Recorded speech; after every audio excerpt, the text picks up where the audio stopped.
Welcome to crime diaries. ఈ వారం మన గెస్ట్ నిత్యం ప్రజల మధ్య ఉంటూ ప్రజల సమస్యలు తెలుసుకోవడమే కాకుండా పరిష్కరించడంలో ముందుండే ఓ ఐపీఎస్ ఆఫీసర్. సాధారణంగా ఐపీఎస్ ఆఫీసర్లు శాంతి భద్రతల విషయంలో మాత్రమే ఉంటారు, కానీ మనకున్న గెస్ట్ మాత్రం శాంతి భద్రతతో పాటు సామాజిక కోణంలో ప్రజలకు దగ్గర అవ్వాలని భావించే ఐపీఎస్ ఆఫీసర్. పేరు రవీంద్రబాబు గారు, IPS SP east Godavari.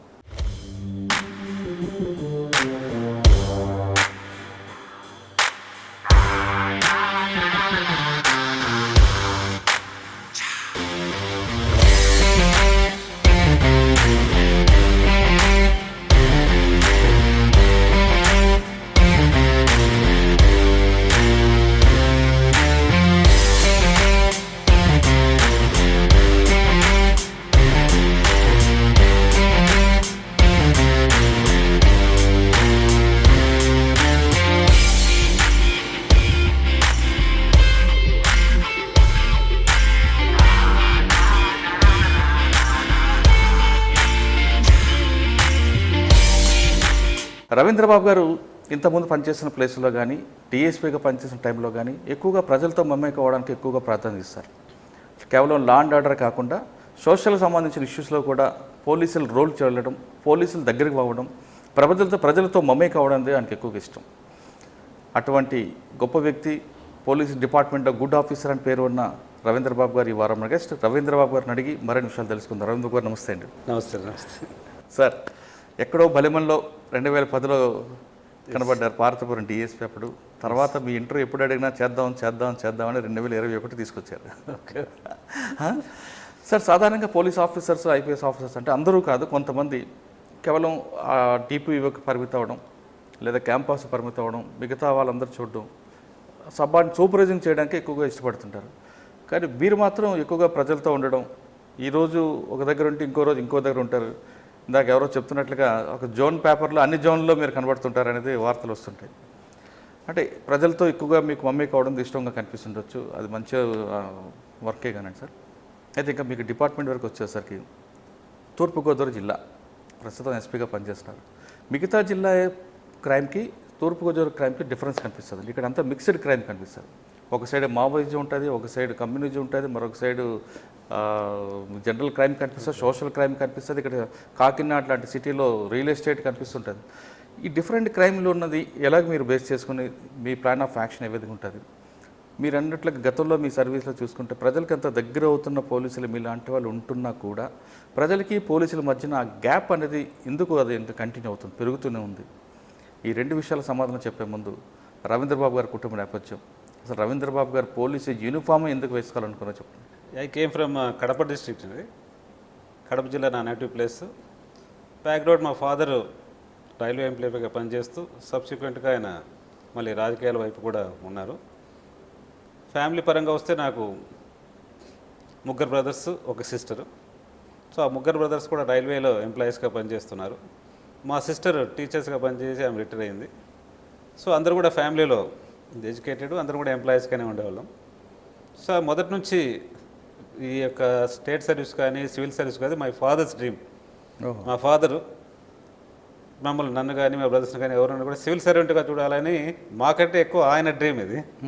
So ఆయన డ్రీమ్ మొదటి నుంచి కూడా మా పైన ఇన్ఫ్లుయెన్స్ ఉండడంతో ఖచ్చితంగా ఆయన కొరకు ఖచ్చితంగా మనం సివిల్ సర్వీస్ సర్వెంట్ కావాలని చెప్పేసి కాలేజ్ డేస్ నుంచి కూడా ప్రయత్నం చేయడం జరిగింది. సో భగవంతుడి ఆశీస్సులు, ఫాదర్ ఆశీస్సుల వల్ల I could able to succeed in group 1. So police department అన్నది మన ఛాయిస్ కాదు. ఈ టాప్ 3 సర్వీసెస్లో రెవెన్యూ ఆర్ పోలీస్ ఏదొచ్చినా services it's a good platform for the social service, కానీ ప్రజలకు దగ్గరగా ఉండి సర్వీస్ చేస్తానుకుంటున్నాం. బట్ భగవంతుడి నిర్ణయం పోలీస్ డిపార్ట్మెంట్ అనేది రావడం జరిగింది. సో వచ్చిన తర్వాత డిపార్ట్మెంట్లో జాయిన్ అయిన తర్వాత police department definitely it's a better choice when compare to other choice. Public చాలా దగ్గరగా ఉండి నీడీ పీపుల్కు ఎక్కువ మందికి మనం సర్వీస్ చేస్తానికి ఒక మంచి ప్లాట్ఫామ్ అనేది ఈ లాస్ట్ 21 years సర్వీస్లో చాలా చాలా సాటిస్ఫాక్టరీ టెన్యూర్ డిపార్ట్మెంట్కి రావడం అనేది. ఇక ఈ జిల్లా వరకు మీరు అడిగారు ఇందాక. అంటే ఈ జిల్లా గురించి వెళ్ళే ముందు ఫస్ట్ పోస్టింగ్ మీరు మా ట్రైనింగ్ కంప్లీట్ అయిన తర్వాత అంటే ఎక్కడ మీరు అప్పాల్ అయ్యారా లేదా అనంతపురం? మాది అప్పాలండి. హైదరాబాద్లో 2001 and 2 టైంలో ట్రైనింగ్ కంప్లీట్ అయిన తర్వాత అప్పట్లో మావోయిజం బాగా చాలా తీవ్రంగా ఉండేది రాష్ట్రంలో, ఓవరాల్గా స్టేట్ మొత్తం యునైటెడ్ ఏపీలో, అటు నల్లమల్ల కావచ్చు, మనకు ఏఓబి బార్డర్ కానీ మొత్తం చాలా తీవ్రంగా ఉన్న టైంలో ట్రైనింగ్ కంప్లీట్ అయిన తర్వాత పోస్టింగ్స్ అందరికి కూడా మావోయిస్ట్ అఫెక్టెడ్ ప్రాంతంలోనే అనుకునేవాళ్ళం. అందులో గుంటూరు జిల్లా గురజాల సబ్ డివిజన్ కొద్దిగా హార్ట్ బీట్గా ఉన్నది. అంతకు మునిపే మేము ట్రైనింగ్ టైం కంటే ముందే ఒక సాడ్ ఇన్సిడెంట్లో దీదన్ పిడిగురాల సిఐ బ్రహ్మయ్య గారు మావోయిస్టుల దాడిలో చనిపోవడం జరిగింది. సో అక్కడ కూడా లాస్ట్ మేము వెళ్ళడానికి ముందు ఒక 3-4 months ఆ సబ్ డివిజన్ ఏ డిఎస్పీ లేకుండా వేకెంట్గా కూడా ఉంది. సో ఆ సబ్ డివిజన్కి వెళ్ళే అదృష్టవంతుడు ఎవరు అని నాలో మేము అనుకున్న టైంలో ఆ అదృష్టం నాకే వచ్చింది. డిఎస్పీ గురజాలగా నా ఫస్ట్ పోస్టింగ్. కొద్దిగా బాగా ఇంటీరియర్ ప్లేస్, మావోయిజం బాగా తీవ్రంగా ఉన్న ప్రాంతంలో నా పోస్టింగ్ ఫస్ట్ టైం గుంటూరు జిల్లా గురజాల జరిగింది. But it's a good exposure. Initial days of సర్వీస్లో ఛాలెంజింగ్ టాస్క్ బాగా. సార్, గురజాల్లో అన్నది చాలా పీక్ స్టేజ్ ఉంది. అసలు ఏరే మావోయిస్ట్కి ఒక పెట్టని కోట, గుత్తుకొండ బిలం అవ్వచ్చు, చాలా ప్రాంతాలు ఉన్నాయి. అంటే అక్కడ మీ పవర్ ఎలా చూపించారండి? అంటే 2 రకాలు ఉంటాయండి. ఫస్ట్ టైం కాబట్టి కూంబింగ్ వెళ్ళడం, క్లాసికల్ ఎన్కౌంటర్లని ఎక్స్చేంజ్ ఆఫ్ ఫైల్ చూడడం, లేదా బంపింగ్కి ఎక్కువ ప్రయారిటీ ఇచ్చారా, లేదు సరెండర్స్కి ఎక్కువ ఇచ్చారు? అంటే మొట్టమొదట నేను ఫస్ట్ అక్కడ జాయిన్ అయిన తర్వాత అప్పుడు మీకు ఎస్పీ ఎవరండి? మాకు ఎస్పీ ఇప్పుడున్న మన అడిషనల్ డీజీలు ఆంటాడు రవిశంకర్ అయ్యన్నారు సార్ మా ఎస్పీ గారు ఆ టైంలో. సో మొట్టమొదటి నేను ఫస్ట్ పోస్టింగ్ అక్కడ జాయిన్ అయిన తర్వాత అక్కడికి వెళ్ళిన తర్వాత పరిస్థితులు కొద్దిగా అవగాహన తీసుకుని వచ్చిన తర్వాత అనుకున్నది, ఇది సింగిల్గా చేసే టాస్క్ కాదు. డౌన్ ద లైన్ మనం స్టార్టింగ్ ఫ్రమ్ హోమ్ గార్డ్ దగ్గర నుంచి home guard constable, head constable, ఎస్ఐసిఎస్ అందరం కలిసి ఒక టీం వర్క్గా చేస్తే తప్ప మనం యొక్క సమస్యను సాల్వ్ చేయలేము అనే ఉద్దేశంతో ఫస్ట్ థింగ్ టీంను తయారు చేసుకున్నానికి టాప్ ప్రయారిటీ ఇవ్వడం జరిగింది. లక్కీగా నేను వాళ్ళతో పాటు ఒక ఆఫీసర్ లాగా కాకుండా ఒక బ్రదర్ లాగా మేమందరం కలిసి ఎస్ఐలు, కానిస్టేబుల్ అందరం ఒక టీమ్ ఆఫ్ ఫస్ట్ అయ్యాయి. మేమందరం కూడా ఒకే ప్లేన్లో ఉండి ఈ సమస్యను సామాజిక కోణం మెయిన్ ఏంటంటే లా అండ్ ఆర్డర్ ఇష్యూ కంటే కూడా సోషో ఎకనామిక్ ఆస్పెక్ట్ లాగా ట్రీట్ చేసి ఆ ఏరియాలో ఈ ప్రాబ్లం ఎందుకు వచ్చిందన్న తర్వాత ప్రజల సహకారంతోనే ఉద్యమం నడుస్తుంది. అక్కడ ముందు ఆ ప్రజలను విన్నోవర్ చేయాలనే ఉద్దేశంతో మనం మెయిన్ టార్గెట్ ప్రజలతో వాళ్ళకున్న అపోహలు తొలగించడం, పోలీస్ అంటే వాళ్ళకున్న చెడు అభిప్రాయం తొలగించేస్తూ కమ్యూనిటీ పోలీసింగ్ మీద టాప్ ప్రయారిటీ ఇవ్వడం జరిగింది. సబ్సిక్వెంట్గా సరెండర్స్, ఎందుకంటే చాలామంది కొన్ని అవగాహన లేక కొన్ని ఆర్థిక పరిస్థితుల వల్ల తలంలో కానీ మావోయిజం జారి ఉండొచ్చు. సో వాళ్ళందరినీ మనం అవగాహన కల్పించేసి ముందు సరెండర్స్కి టాప్ ప్రయారిటీ ఇచ్చేసాము. So surrenders coupled with community policing, ఆ స్ట్రాటజీతో మేము టీం వర్క్ లాగా చేయడంతో we could able to achieve very good results. Okay, అంటే ఒకవైపు గురజాల, గుత్తుకొండ బిల్లం అటువైపు మావోయిజం ఉంటాయి, ఇటు మీకు సబ్ డివిజన్లో మాచర్ల, పిడుగురాల ఆ ప్రాంతం అంతా కూడా ఫ్యాక్షన్ కూడా కనిపిస్తుంటారు. ఫ్యాక్షన్ మర్డర్స్ విపరీతంగా జరుగుతుంటాయి. మరి వాటిని ఏ విధంగా మీరు? అంటే మేము వచ్చిన టైంకి నేను అక్కడ జాయిన్ అయ్యేటప్పటికి మేబీ బికాస్ ఆఫ్ ఒక చిన్న సమస్య కంటే పెద్ద సమస్య పెద్దది కాబట్టి మావోయిజం ఆ ఏరియాలో ఎంటర్ అయిన తర్వాత చిన్న గీత కానీ పెద్ద గీత మావోయిజం ఫ్యాక్షన్ అనేది కొద్దిగా తగ్గుముఖం పట్టడం జరిగింది. Because of the influence of Maoism మొత్తం ఎంటైర్ సబ్ డివిజన్లో మావోయిజం ఇన్ఫ్లుయెన్స్ ఉండేది. సో అప్పుడు అడపా ఈ పాత ఫ్యాక్షన్ వాసనలు కూడా కొన్ని చోట్ల వచ్చినా కూడా మనం ఆల్రెడీ మంచి టీం అక్కడ తయారు చేసుకున్నాం.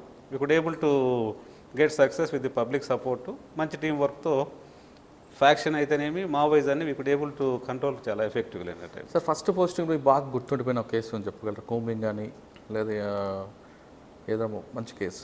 ఫస్ట్ మన ప్రోగ్రామ్ అంటే మనం ఆ విలేజ్ మెయిన్ కమ్యూనిటీ పోలీసింగ్ అండి. ఏదైతే కొన్ని విలేజెస్లో నేను జాయిన్ అయిన తర్వాత ఆ పర్టికులర్ విలేజ్కి వెళ్ళాలనుకుంటే 2-3 వెహికల్స్ రకరకాలు ఆటోలో ఎక్కేసి మళ్ళీ మోటార్ సైకిల్లో వెళ్ళి మళ్ళీ కొద్దిగా నడుచుకుంటూ వెళ్ళి గ్రామానికి వెళ్ళాలంటే అలాంటి పరిస్థితుల్లో మేము లాస్ట్కి నేను చేరిన 1 year 1.5 years తర్వాత బయటకు వస్తున్నప్పుడు అట్లీస్ట్ డైరెక్ట్గా కొన్ని విలేజ్లో మేము నా వెహికల్లో వెళ్ళే స్థాయికి తీసుకెళ్ళాము.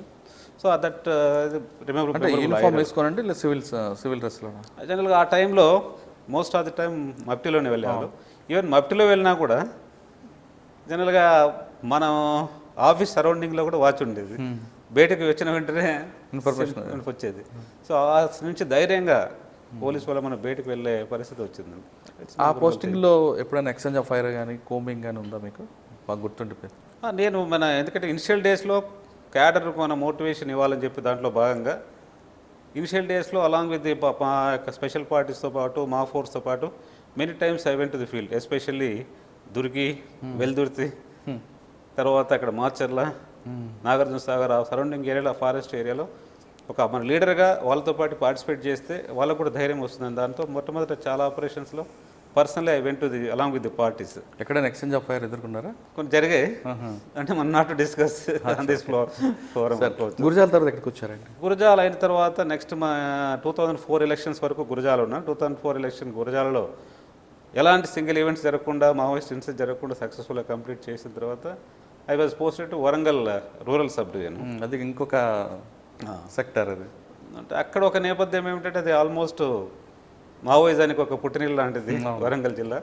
వరంగల్ రూరల్ పార్ట్కి వచ్చేటప్పటికి అది ఆ టైంలో ఒక ఇంపార్టెంట్ థింగ్ ఏంటంటే చర్చల టైం. చర్చల టైంలో చాలా సందిగ్ధ అవస్థ. ఒకవేళ మన ఫీల్డ్లో మావోయిస్టులు ఎదురుపడితే మన రియాక్షన్ ఏంటి, వాళ్ళ రియాక్షన్ ఏంటని ఒక సంఘటన కూడా అలాగే జరిగింది. ఆత్మకూరు పోలీస్ స్టేషన్ లిమిట్స్లో చర్చల వైపు జరుగుతుంది. మనం అగ్రెసివ్గా ఉండకూడదు, వాళ్ళు అగ్రెసివ్గా ఉండదు. ఒకవేళ వాళ్ళ వైపు నుంచి ఏదైనా ఉంటే మనం చేయాలని ఒక పర్టికులర్ విలేజ్లో మావోయిస్ట్ దళం వచ్చేసి మీటింగ్ కండక్ట్ చేస్తున్నారు. అక్కడ మనం చాలా బ్యాలెన్స్ మెయింటైన్ చేయాలి. మనం అక్కడే ఉన్నాం, వాళ్ళు అక్కడే ఉంటున్నారు. చూసి చూడండి వెళ్ళిపోవాలా? చూస్తున్నాం. అటువైపు నుంచి ఏదైనా రియాక్షన్ వస్తే మన వైపు నుంచి కూడా రియాక్షన్ ఉంటుందని. సో వాళ్ళు కూడా సమయాన్ని పాటించడం జరిగింది, మనం సమయాన్ని పాటించాం. అదొక అలాంటి వ్యవస్థలో కూడా మనం పనిచేయడం జరిగింది వరంగల్లో. It's also very good experience. Sir, ఇక్కడ నల్లమల్లకి వరంగల్కి కొంచెం డిఫరెన్స్ ఉంటుందండి. Yes yes yes. మీకు ఈ రెండింటికి డిఫరెన్స్ ఏం కనిపెట్టారండి? నల్లమలలో ఈ మావోయిజం అనేది కొత్త. సో మనకు పోలీసుకు కొత్తనే, ఈవెన్ మావోయిస్టులు ఆ ఏరియాలో సింపథైజర్స్కు, మిలిషియాకు కొత్త. సో ఇక్కడ వాళ్ళ వైపు నుంచి కొత్త ట్రైన్ రిక్రూట్మెంటు, క్యాడర్ కూడా కొంత అప్పటికి వెల్ ట్రైన్డ్ క్యాడర్ కాదు. సో అక్కడ మనకు బాగానే ఉంది. బట్ వేరేజ్ వరంగల్ ఏంటంటే గత ఎన్నో సంవత్సరాలుగా అసలు అక్కడ ప్రజలు అయితేనేమి, పోలీస్ అయితే టోటల్గా ఆ యొక్క ప్రాబ్లంకి వాళ్ళు ప్రొఫెషనల్గా బాగా ఎదిగి ఉన్నారు. సో అలాంటి ఏరియాలో పనిచేయడం అనేది కొద్దిగా ఈజీగా అయింది. ఒకవేళ ఇష్యూ వచ్చినా కూడా విత్ రిగార్డ్ టు మావోయిజం సంబంధించి ఈజీగా ట్యాకిల్ చేయగలిగిన కేబిలిటీస్ అప్పటికి క్యాడర్లో ఉన్నాయి. అంటే మీకు ఒక ఎక్స్పీరియన్స్ వచ్చి ఉండొచ్చు, కానీ నల్లమల్లలకి మీరు చెప్తున్నాడు వరంగల్ డిఫరెన్స్ ఎక్కడ ఉంటుందంటే, వరంగల్లో అసలు భౌతిక దాడులు, పొల్యూషన్ దాడులు, పట్టపగల దాడులు ఉంటాయి. మీకు నల్లమల్ల వచ్చేసరికి అప్పుడు నైట్ టైం కానీ డే టైం అనేది చాలా తక్కువగా ఉంటుంది. మరి అటువంటి సంఘటనలు మీకు ఎదురుపడ్డాయా? అంటే ఆ టైంలో అదృష్టం ఏంటంటే వరంగల్కి వచ్చేటప్పటికి చర్చల టైం జరుగుతున్నప్పుడు చేసుకున్నారు. అంటే వైలెన్స్ లేదు. చర్చల టైంలో మన పోలీసు కూడా కొంత అడ్వాంటేజ్ ఏమిటంటే విలేజ్లో మనం ఫ్రీగా వెళ్ళగలుగుతున్నాం. ఏదైనా ఫ్రెష్ కొత్త రిక్రూట్మెంట్ కానీ పాత క్యాడర్ల యొక్క వాళ్ళ యాక్టివిటీస్ని వాచ్ చేసుకున్నానికి అదొక మంచి అవకాశంగా దొరికింది ఆ టైంలో మనకు. వరంగల్ తర్వాత నాకు వరంగల్ అంటే ఫస్ట్ శ్రీనివాస్ రెడ్డి గారు సార్ ఉన్నారు. నేను మళ్ళీ ట్రాన్స్ఫర్ అయ్యి బయటకు వస్తున్నప్పుడు మన స్టీఫన్ రవీంద్ర సార్, ఇద్దరు ఎస్పీస్ అక్కడ ఇద్దరు దగ్గర పనిచేశాను. స్టీఫన్ రవీంద్ర అది చర్చల ముసుగులో వాళ్ళు రిక్రూట్మెంట్ కూడా చేసుకున్నారు కదా. అదే చర్చల ముసుగులో పోలీసులు కూడా వైలెన్స్ లేదు. చర్చల టైంలో మన పోలీసు కూడా కొంత అడ్వాంటేజ్ ఏమిటంటే విలేజ్లో మనం ఫ్రీగా వెళ్ళగలుగుతున్నాం. ఏదైనా ఫ్రెష్ కొత్త రిక్రూట్మెంట్ కానీ పాత క్యాడర్ల యొక్క వాళ్ళ యాక్టివిటీస్ని వాచ్ చేసుకున్నానికి అదొక మంచి అవకాశంగా దొరుకుతుంది ఆ టైంలో. అచ్చా, వరంగల్ తర్వాత ఎక్కడికి వచ్చారు? వరంగల్ తర్వాత మీకు వరంగల్ ఎస్పీ ఎవరండి అప్పుడు? నాకు వరంగల్ అంటే ఫస్ట్ శ్రీనివాస్ రెడ్డి గారు సార్ ఉన్నారు. అచ్చా, నేను మళ్ళీ ట్రాన్స్ఫర్ అయ్యి బయటకు వస్తున్నప్పుడు మన స్టీఫన్ రవీంద్ర సార్. ఇద్దరి దగ్గర పనిచేశారు మీరు. కొత్తకోట శ్రీనివాసరెడ్డి గారు, స్టీఫెన్ రవీంద్ర గారు. అక్కడ నుంచి నెక్స్ట్ మళ్ళీ అగైన్ బ్యాక్ గుంటూరు టౌన్ ఎస్డిపిఓగా రావడం జరిగింది. ఇక్కడ రౌడీజం, గూండాయిజం కదండి. Guntur town is a different platform.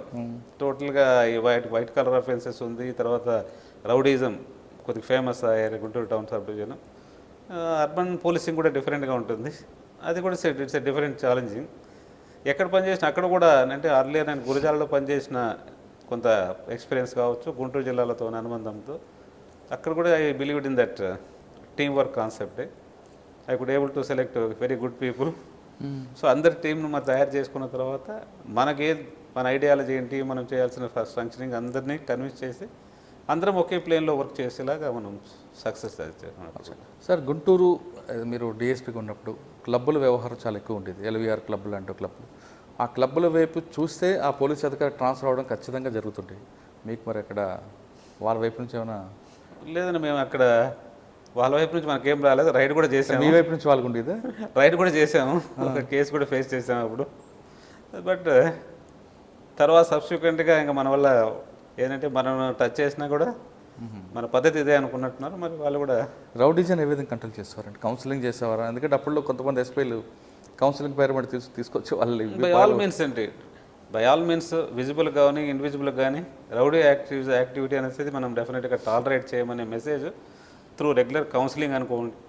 తర్వాత ఫ్రీక్వెంట్గా వాళ్ళ మీద బైండ్ ఓవర్ కేసెస్ పెట్టడం, తర్వాత ఎక్కడైనా వాళ్ళు ఇన్వాల్వ్ అయిన కేసెస్లో ఇమ్మీడియట్గా వాళ్ళని అరెస్ట్ చేయడము. అట్ ది సేమ్ టైం వాళ్ళ యాక్టివిటీస్ మీద రెగ్యులర్ మానిటరింగ్, వాళ్ళ మూమెంట్స్ మీద.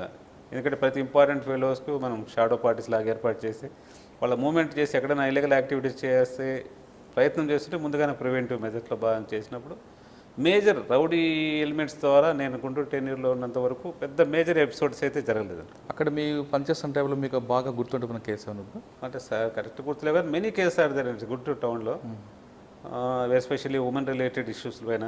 మనం ట్రాఫిక్ పైన కూడా చాలా పెద్దగా మనం డ్రైవ్ చేసాం గుంటూరు టౌన్లో.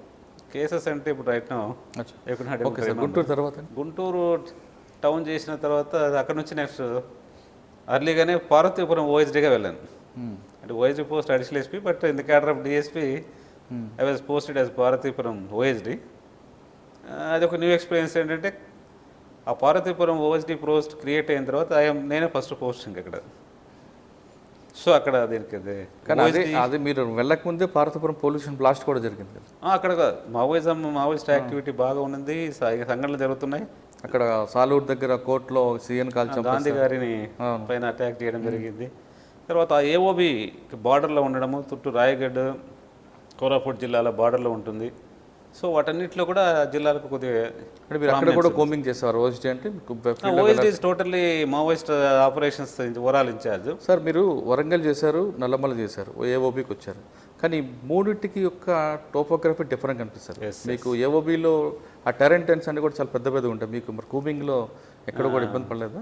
మీరు చెప్పిన ప్రకారం కరెక్ట్. నల్లమలలో మనకు టోటల్ ప్లేన్ ఏరియా, ఫారెస్ట్ ఉన్నా కూడా ప్లేన్ ఏరియాలో ఫోర్సెస్కు ఫిజికల్ ఫిట్నెస్ కొద్దిగా తక్కువ ఉన్నా కూడా పర్లేదు. వేరాజ్ ఏఓబి మాత్రం టోటలీ ఫిజికల్ ఫిట్నెస్ లెవెల్ ఉంటుంది. ఎందుకంటే all terrain is very tough terrain, కొండలు గుట్టలు. దాంతో ఏంటంటే మన ఫోర్స్ చాలా ఫిజికల్గా ఫిట్ అయి ఉండాలి, స్ట్రాటజీ కూడా చాలా డిఫరెంట్గా ఉండాలి.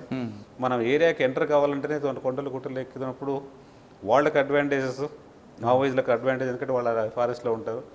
వీటన్నిటితో కంపేర్ చేసినప్పుడు AOB is more challenging then other two areas అండి. అంటే ఆ కొండలు గుట్టలు ఎక్కి దిగుతున్న సమయంలో ఎందుకు వచ్చాను పోలీస్గా అనుకోలేదు? ఎందుకంటే నల్లమల్లకి వరంగల్కి చాలా డిఫరెన్స్ ఉంటుంది. ప్లెయిన్ ఏరియా కాబట్టి మీరు ఎన్ని రోజులను కోంబింగ్ చేయొచ్చు. ఒకసారి ఏఓబీలో మీరు కోంబింగ్ వెళ్ళారంటే 10 రోజులు 12 రోజులు పడుతుంది, కొండ ఎక్కి దిగేసరికి 6 నెలలు పడుతుంది. అంటే ఇక్కడ 2 ఏరియాస్తో కంపేర్ చేసినప్పుడు థర్డ్ ఏరియా ఏఓబీకి వెళ్ళినప్పుడు ఎక్స్పీరియన్స్. సో ఫస్ట్ ఓఎస్డీ నేను అక్కడ ఫోర్స్ కూడా ఇంకా అంత ప్రొఫెషనల్గా ఎదగలేదు ఈ మావోయిస్ట్తో పాటు మనం ఫేస్ చేయాలన్న దాని మీద. So it's a really challenging. ఆ ఛాలెంజ్ కూడా మనం అలా అనుకోకుండా శ్రీకాకుళం అండ్ విజయనగరం జిల్లాలకు ఇద్దరికి కలిపి ఒకే ఓఎస్డీ నేను. అక్కడ సపరేట్ ఓఎస్డీ లేకుండా ఈ 2 జిల్లాల ఎస్పీలతో సమన్వయం పరుచుకోవాలని ఒకటి. ఆ ఏరియాలో మనం కొత్త AOB. So first thing same thing స్ట్రాటజీని మనం ఫైట్ చేసే మన స్పెషల్ పార్టీస్ని ట్రైనప్ చేయడానికి టాప్ ప్రయారిటీ ఇవ్వడం జరిగింది. ఫోర్స్ని ముందుగా మోటివేట్ చేసి మనం ఖచ్చితంగా ఎదుర్కోవాలి సమస్యను.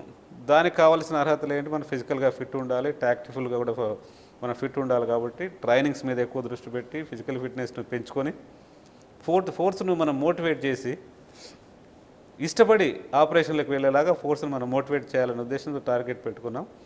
అది ఫస్ట్ 3-4 మంత్స్లోనే I could able to get that success. Parvathipuram head quarter పెట్టుకొని మీరు అటు నారాయణపురం, రాయగడ, గుణపురం, కురుపాం, గుమలేశ్వరం ఈ ప్రాంతం తిరిగారు. అవును. ఇక్కడ డిఫెన్స్ చేసి వాళ్ళు పోయి అక్కడ షెల్టర్ తీసుకున్నారు. మీరు అటు పోతే అక్కడ లోకల్ పోలీస్ అప్పుడు సపోర్ట్ చేసేవారు కాదు, అంటే Odisha police.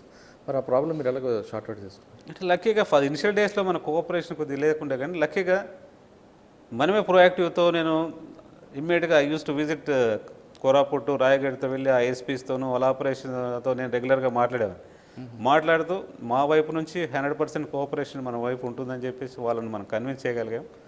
That it's a combined war. Once మనము మావోయిస్టులకు లేని బార్డర్ ఎందుకు మనకెందుకు బార్డర్స్? సో మనందరం కలిసి సమన్వయంతో పనిచేస్తేనే సక్సెస్ సాధిస్తామనే దాన్ని మనం వాళ్ళతో ఆ ఎస్పీలు మనం కన్విన్స్ చేయగలిగాం. సో సబ్సిక్వెంట్గా 3rd month, 4th month, 5th month నుంచి వాళ్ళ నుంచి మన కోఆపరేషన్ బాగా వచ్చేది. సో వాళ్ళ వైపుకు మనం ఫ్రీగా వెళ్ళే దానికోసం వెళ్తున్నప్పుడు జాయింట్ ఆపరేషన్స్ మనం ప్లాన్ చేసి మంచి రిజల్ట్స్ కూడా సాధించామండి అక్కడ. కోనేరులో రైల్వే స్టేషన్లో ట్రైన్ మీద అటాక్ అప్పుడు మీరు ఉన్నారా అక్కడ? ట్రైన్ మీద అటాక్ అప్పుడు లేము, తర్వాత వెళ్ళేది నేను.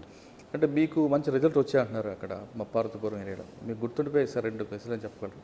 అంటే అప్పుడు రిజల్ట్ వచ్చింది, అవును, రిజల్ట్ రాలేకపోయింది కూడా. రిజల్ట్ వచ్చినది దాని మీద నాకు మేజర్ నేను బాగా నమ్మకం ఏంటంటే సరెండర్స్ అండి. 2 ఏరియాస్ ఉండేవి మనకు, కొండబారెడ్డి ఏరియా, ఇటు మనకు కోరాపుట్ వైపు ఉన్న ఏరియాలో.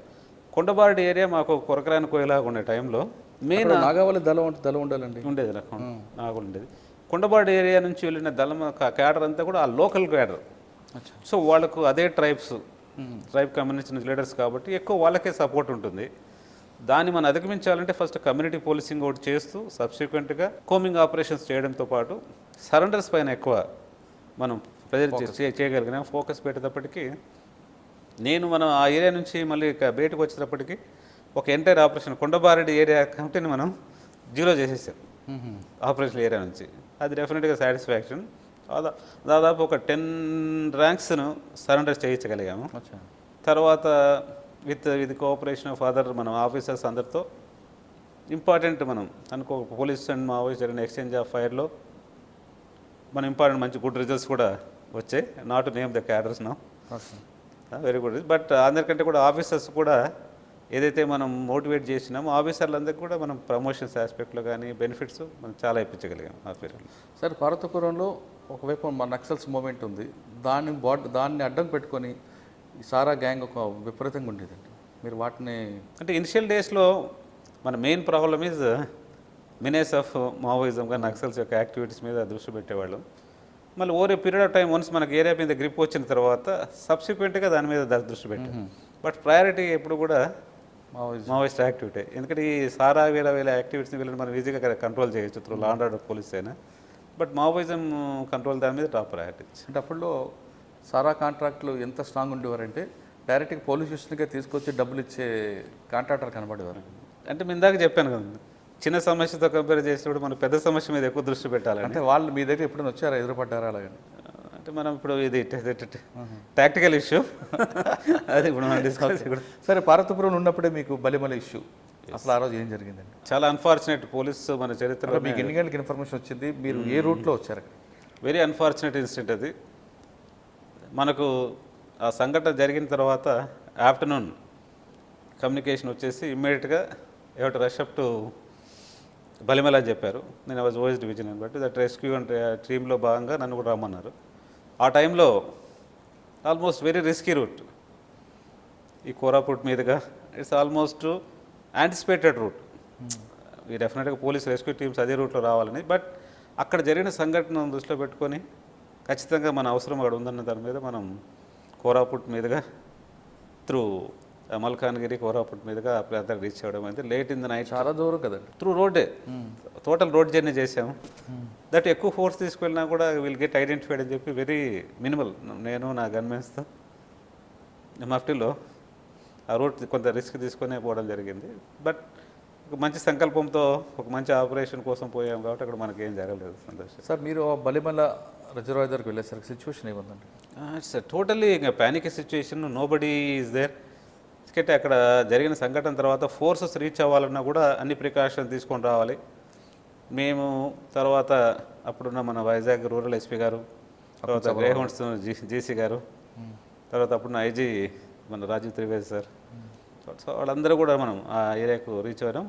మా అందరికంటే ముందు ఆ ఏరియాలో nearest first man to reach is ఆ ఏరియా సంబంధించిన దగ్గరలో ఉన్న సీనియర్ ఎస్ఐ మురళి అనే ఎస్ఐ ముందు రీచ్ అయిపోయి ఫస్ట్ అక్కడున్న మన చిత్రకొండ స్టేషన్ వాళ్ళతో కాంటాక్ట్లో ఉండి first rescue operations, first hand information collect చేసుకోవడం జరిగింది. సో మొత్తం ఈ ఆఫీసర్స్ అందరూ వెళ్ళి మళ్ళీ మనం ఫోర్సెస్ అన్నింటినీ కూడా పిలిపించుకొని ఆపరేషన్ టేకప్ చేసడానికి మళ్ళీ నెక్స్ట్ డే పడుతుంది. సో యువర్ దేర్ ఆల్మోస్ట్ చనిపోయిన మన సోదరుల యొక్క బాడీస్ అన్ని మళ్ళీ రికవర్ చేయడానికి 15-20 days we camp there. But very sad part of the service, very unfortunate. ఎంత హీరోయిక్ ఫోర్స్, బ్రావరీ ఫోర్స్ గ్రేహౌండ్స్కు ఒక అన్ఫార్చునేట్ సంఘటన అది. సార్, తర్వాత ఎక్కడికి వచ్చారండి? పార్వతీపురంలో మనం సక్సెస్ఫుల్ 3 years కంప్లీట్ అయిన తర్వాత I was posted as DCP task force Hyderabad. That to south zone task force ఇచ్చారు. అదే it was really great exposure అనుకోవాలి. ఓకే. ఎందుకంటే అంటే ఏ సౌత్ జోన్ టాస్క్ ఫోర్స్లో entire old city, Osmania campus, తర్వాత సైదాబాద్ మనకు అంత కదా కమ్యూనల్ సెన్సిటివ్ ఏరియా, అంతా వస్తుంది మీకే కదా. Totally communal sensitive area. East జోన్కి వచ్చేటప్పుడు కొంత రౌడీ ఎలిమెంట్స్ యాక్టివిటీస్, ఇప్పుడే ఉద్యమం కూడా నడుస్తుంది వాటన్నిటి ఒకవైపు అయితే తెలంగాణ ఉద్యమం అనేది ఇక చాలా చాలా important stage of the moment. OU campus comes under south zone task క్యాంపస్లో అనుకుంటా కదా, ఆంధ్ర పోలీస్ గో బ్యాక్ అని కూడా వాళ్ళు స్లోగన్స్ కూడా అన్నారు. అది ఒక ఎక్స్పీరియన్స్. గ్రేట్ ఎక్స్పీరియన్స్ అనుకోవాలి. సార్ అక్కడ మీరు నేర్చుకుందని చెప్పండి, ఎందుకంటే అదొక భావోద్వేగంతో కూడిన ఎపిసోడ్ అది. ఇక్కడ మీరు మజల్ పవర్ చూపించడానికి ఏమాత్రం అవకాశం లేదు, అంతా ఐడియాలజీకి వెళ్ళాల్సి వస్తుంది. అటువంటి బాబుని కంట్రోల్ చేయడానికి ఒకవైపు పోలీస్ గో బ్యాక్ అంటున్న టైంలో ఈ అన్ని సెంటిమెంట్స్లో ఉన్న దీన్ని మీరు ఏ విధంగా నేర్చుకున్నారు? అంటే అక్కడ మనము ఒక జాబ్ చేస్తానికి వెళ్ళాము, అది ఇండివిజువల్ కంటే కూడా ఒక ప్రభుత్వ ఉద్యోగిగా ఉండాలి మన ప్రవర్తన. అజిటేషన్స్ ఎస్పెషల్లీ ఇటు సౌత్ జోన్లో మనకు కమ్యూనల్లీ సెన్సిటివ్ సంఘటనలు జరిగినప్పుడు కానీ, లేదంటే ఓయూ క్యాంపస్లో దానికి జరిగినప్పుడు వాళ్ళ సెంటిమెంట్స్ను మనం హర్ట్ చేయకుండా ప్రవర్తించాలి. లా అండ్ ఆర్డర్ రెగ్యులేట్ చేయాలి, కంట్రోల్ చేయాలి, బట్ అట్ సేమ్ టైం మన ప్రవర్తన ద్వారా కానీ, మన మాటల ద్వారా కానీ వాళ్ళ ఫీలింగ్స్ హర్ట్ చేయకుండా చేయాలనేది నేను స్ట్రాంగ్గా నమ్మాను. అట్టగా నా సబార్డినేట్స్ కూడా అదే చెప్పేవాళ్ళు. బట్ యాజ్ లాంగ్ యాజ్ మనం మన డ్యూటీ రెగ్యులర్గా రైట్ రాయల్గా చేస్తున్నప్పుడు వాళ్ళ వైపు నుంచి కూడా అంత అపోజిషన్ ఉండదు. మన వైపు నుంచి ఏదైనా ఇట్లా ప్రొవోకేటివ్ మాటలు కానీ ప్రొవోకేటివ్గా మనం అనడం కానీ చేసినప్పుడు ఇంకా యాడ్ అవుతుందని, అది మాత్రం ఒకటి. క్రౌడ్ ఎంత పెద్ద క్రౌడ్ను కూడా మనం ధైర్యంగా ఫేస్ చేసే ధైర్యం అయితే వచ్చింది అక్కడ. అటువైపు ఒక 1000 మెంబర్స్ ఉన్నా కూడా, మన దగ్గర ఒక 10 మంది కానిస్టేబుల్ ఉన్నా కూడా మనం ధైర్యంగా నిలబడి అరే వాళ్ళు మనం కన్విన్స్ చేయొచ్చు, ఇది రెగ్యులేట్ చేయొచ్చు అనే ధైర్యం అయితే వచ్చింది ఆ ఫోర్స్లో మనకు. అక్కడ మీకు నిజంగా చెప్పాలంటే ఒక వారే అది, వారు అలాంటి సిచ్యువేషన్. మీకు మన నమాజ్ అయిందంటే ఒక వారం ఉంటుంది. Every Friday it's a challenging time. వాళ్ళు వస్తూ రాళ్ళు చెప్తుంటారు కదా ఎవ్రీ ఫ్రైడే, అంటే చిన్న ఎరకపోయినా బట్ మన దానికి ఎక్స్పెక్టెడ్గా ఆల్మోస్ట్ ఫోర్స్ అంత రెడీగా ఉంటుంది. వాళ్ళ సిటీలో అంటే ఒకవైపు కమ్యూనల్ ఇష్యూస్ రాకముందే మీరు ప్రివెక్షన్ తీసుకోవడం, వాళ్ళని కంట్రోల్ చేయడం, అదొక ఎక్స్పీరియన్స్ వచ్చింది. కానీ మీరు డిటెక్ట్ చేసిన కేసులు ఉన్నాయండి చాలా ఉన్నాయి. మనకు గుర్తులేవు కానీ హండ్రెడ్స్ ఆఫ్ మెనీ కేసెస్ అండి. టాస్క్ ఫోర్స్లో యొక్క ఎక్స్పీరియన్స్ ఏమిటంటే ఈ లా అండ్ ఆర్డర్లో బాగా ఎక్స్పర్టైజ్ వచ్చింది, maintenance, detection of the cases. ఎందుకంటే మెనీ మన ఓల్డ్ సిటీ వరకు వచ్చేటప్పటికి చాలా చాలా ఉన్నాయి ఫేక్. మన మెనీ హవాలా రాకెట్స్, బార్కాస్లో హవాలా ర్యాక్ పట్టుకున్నారు కదా, పట్టుకున్నాము చెప్పొచ్చు కదండి మీరు. ఇక మనకి ఇప్పుడు డీటెయిల్స్ అవన్నీ లేదు కానీ బట్ ఇట్స్ బిగ్ వన్. అదే హవాలా ర్యాకెట్ పట్టుకున్నాము, తర్వాత యాంటిక్స్ ఐటమ్స్ మీద వస్తుంటాయి, తర్వాత చాలా వచ్చాయి.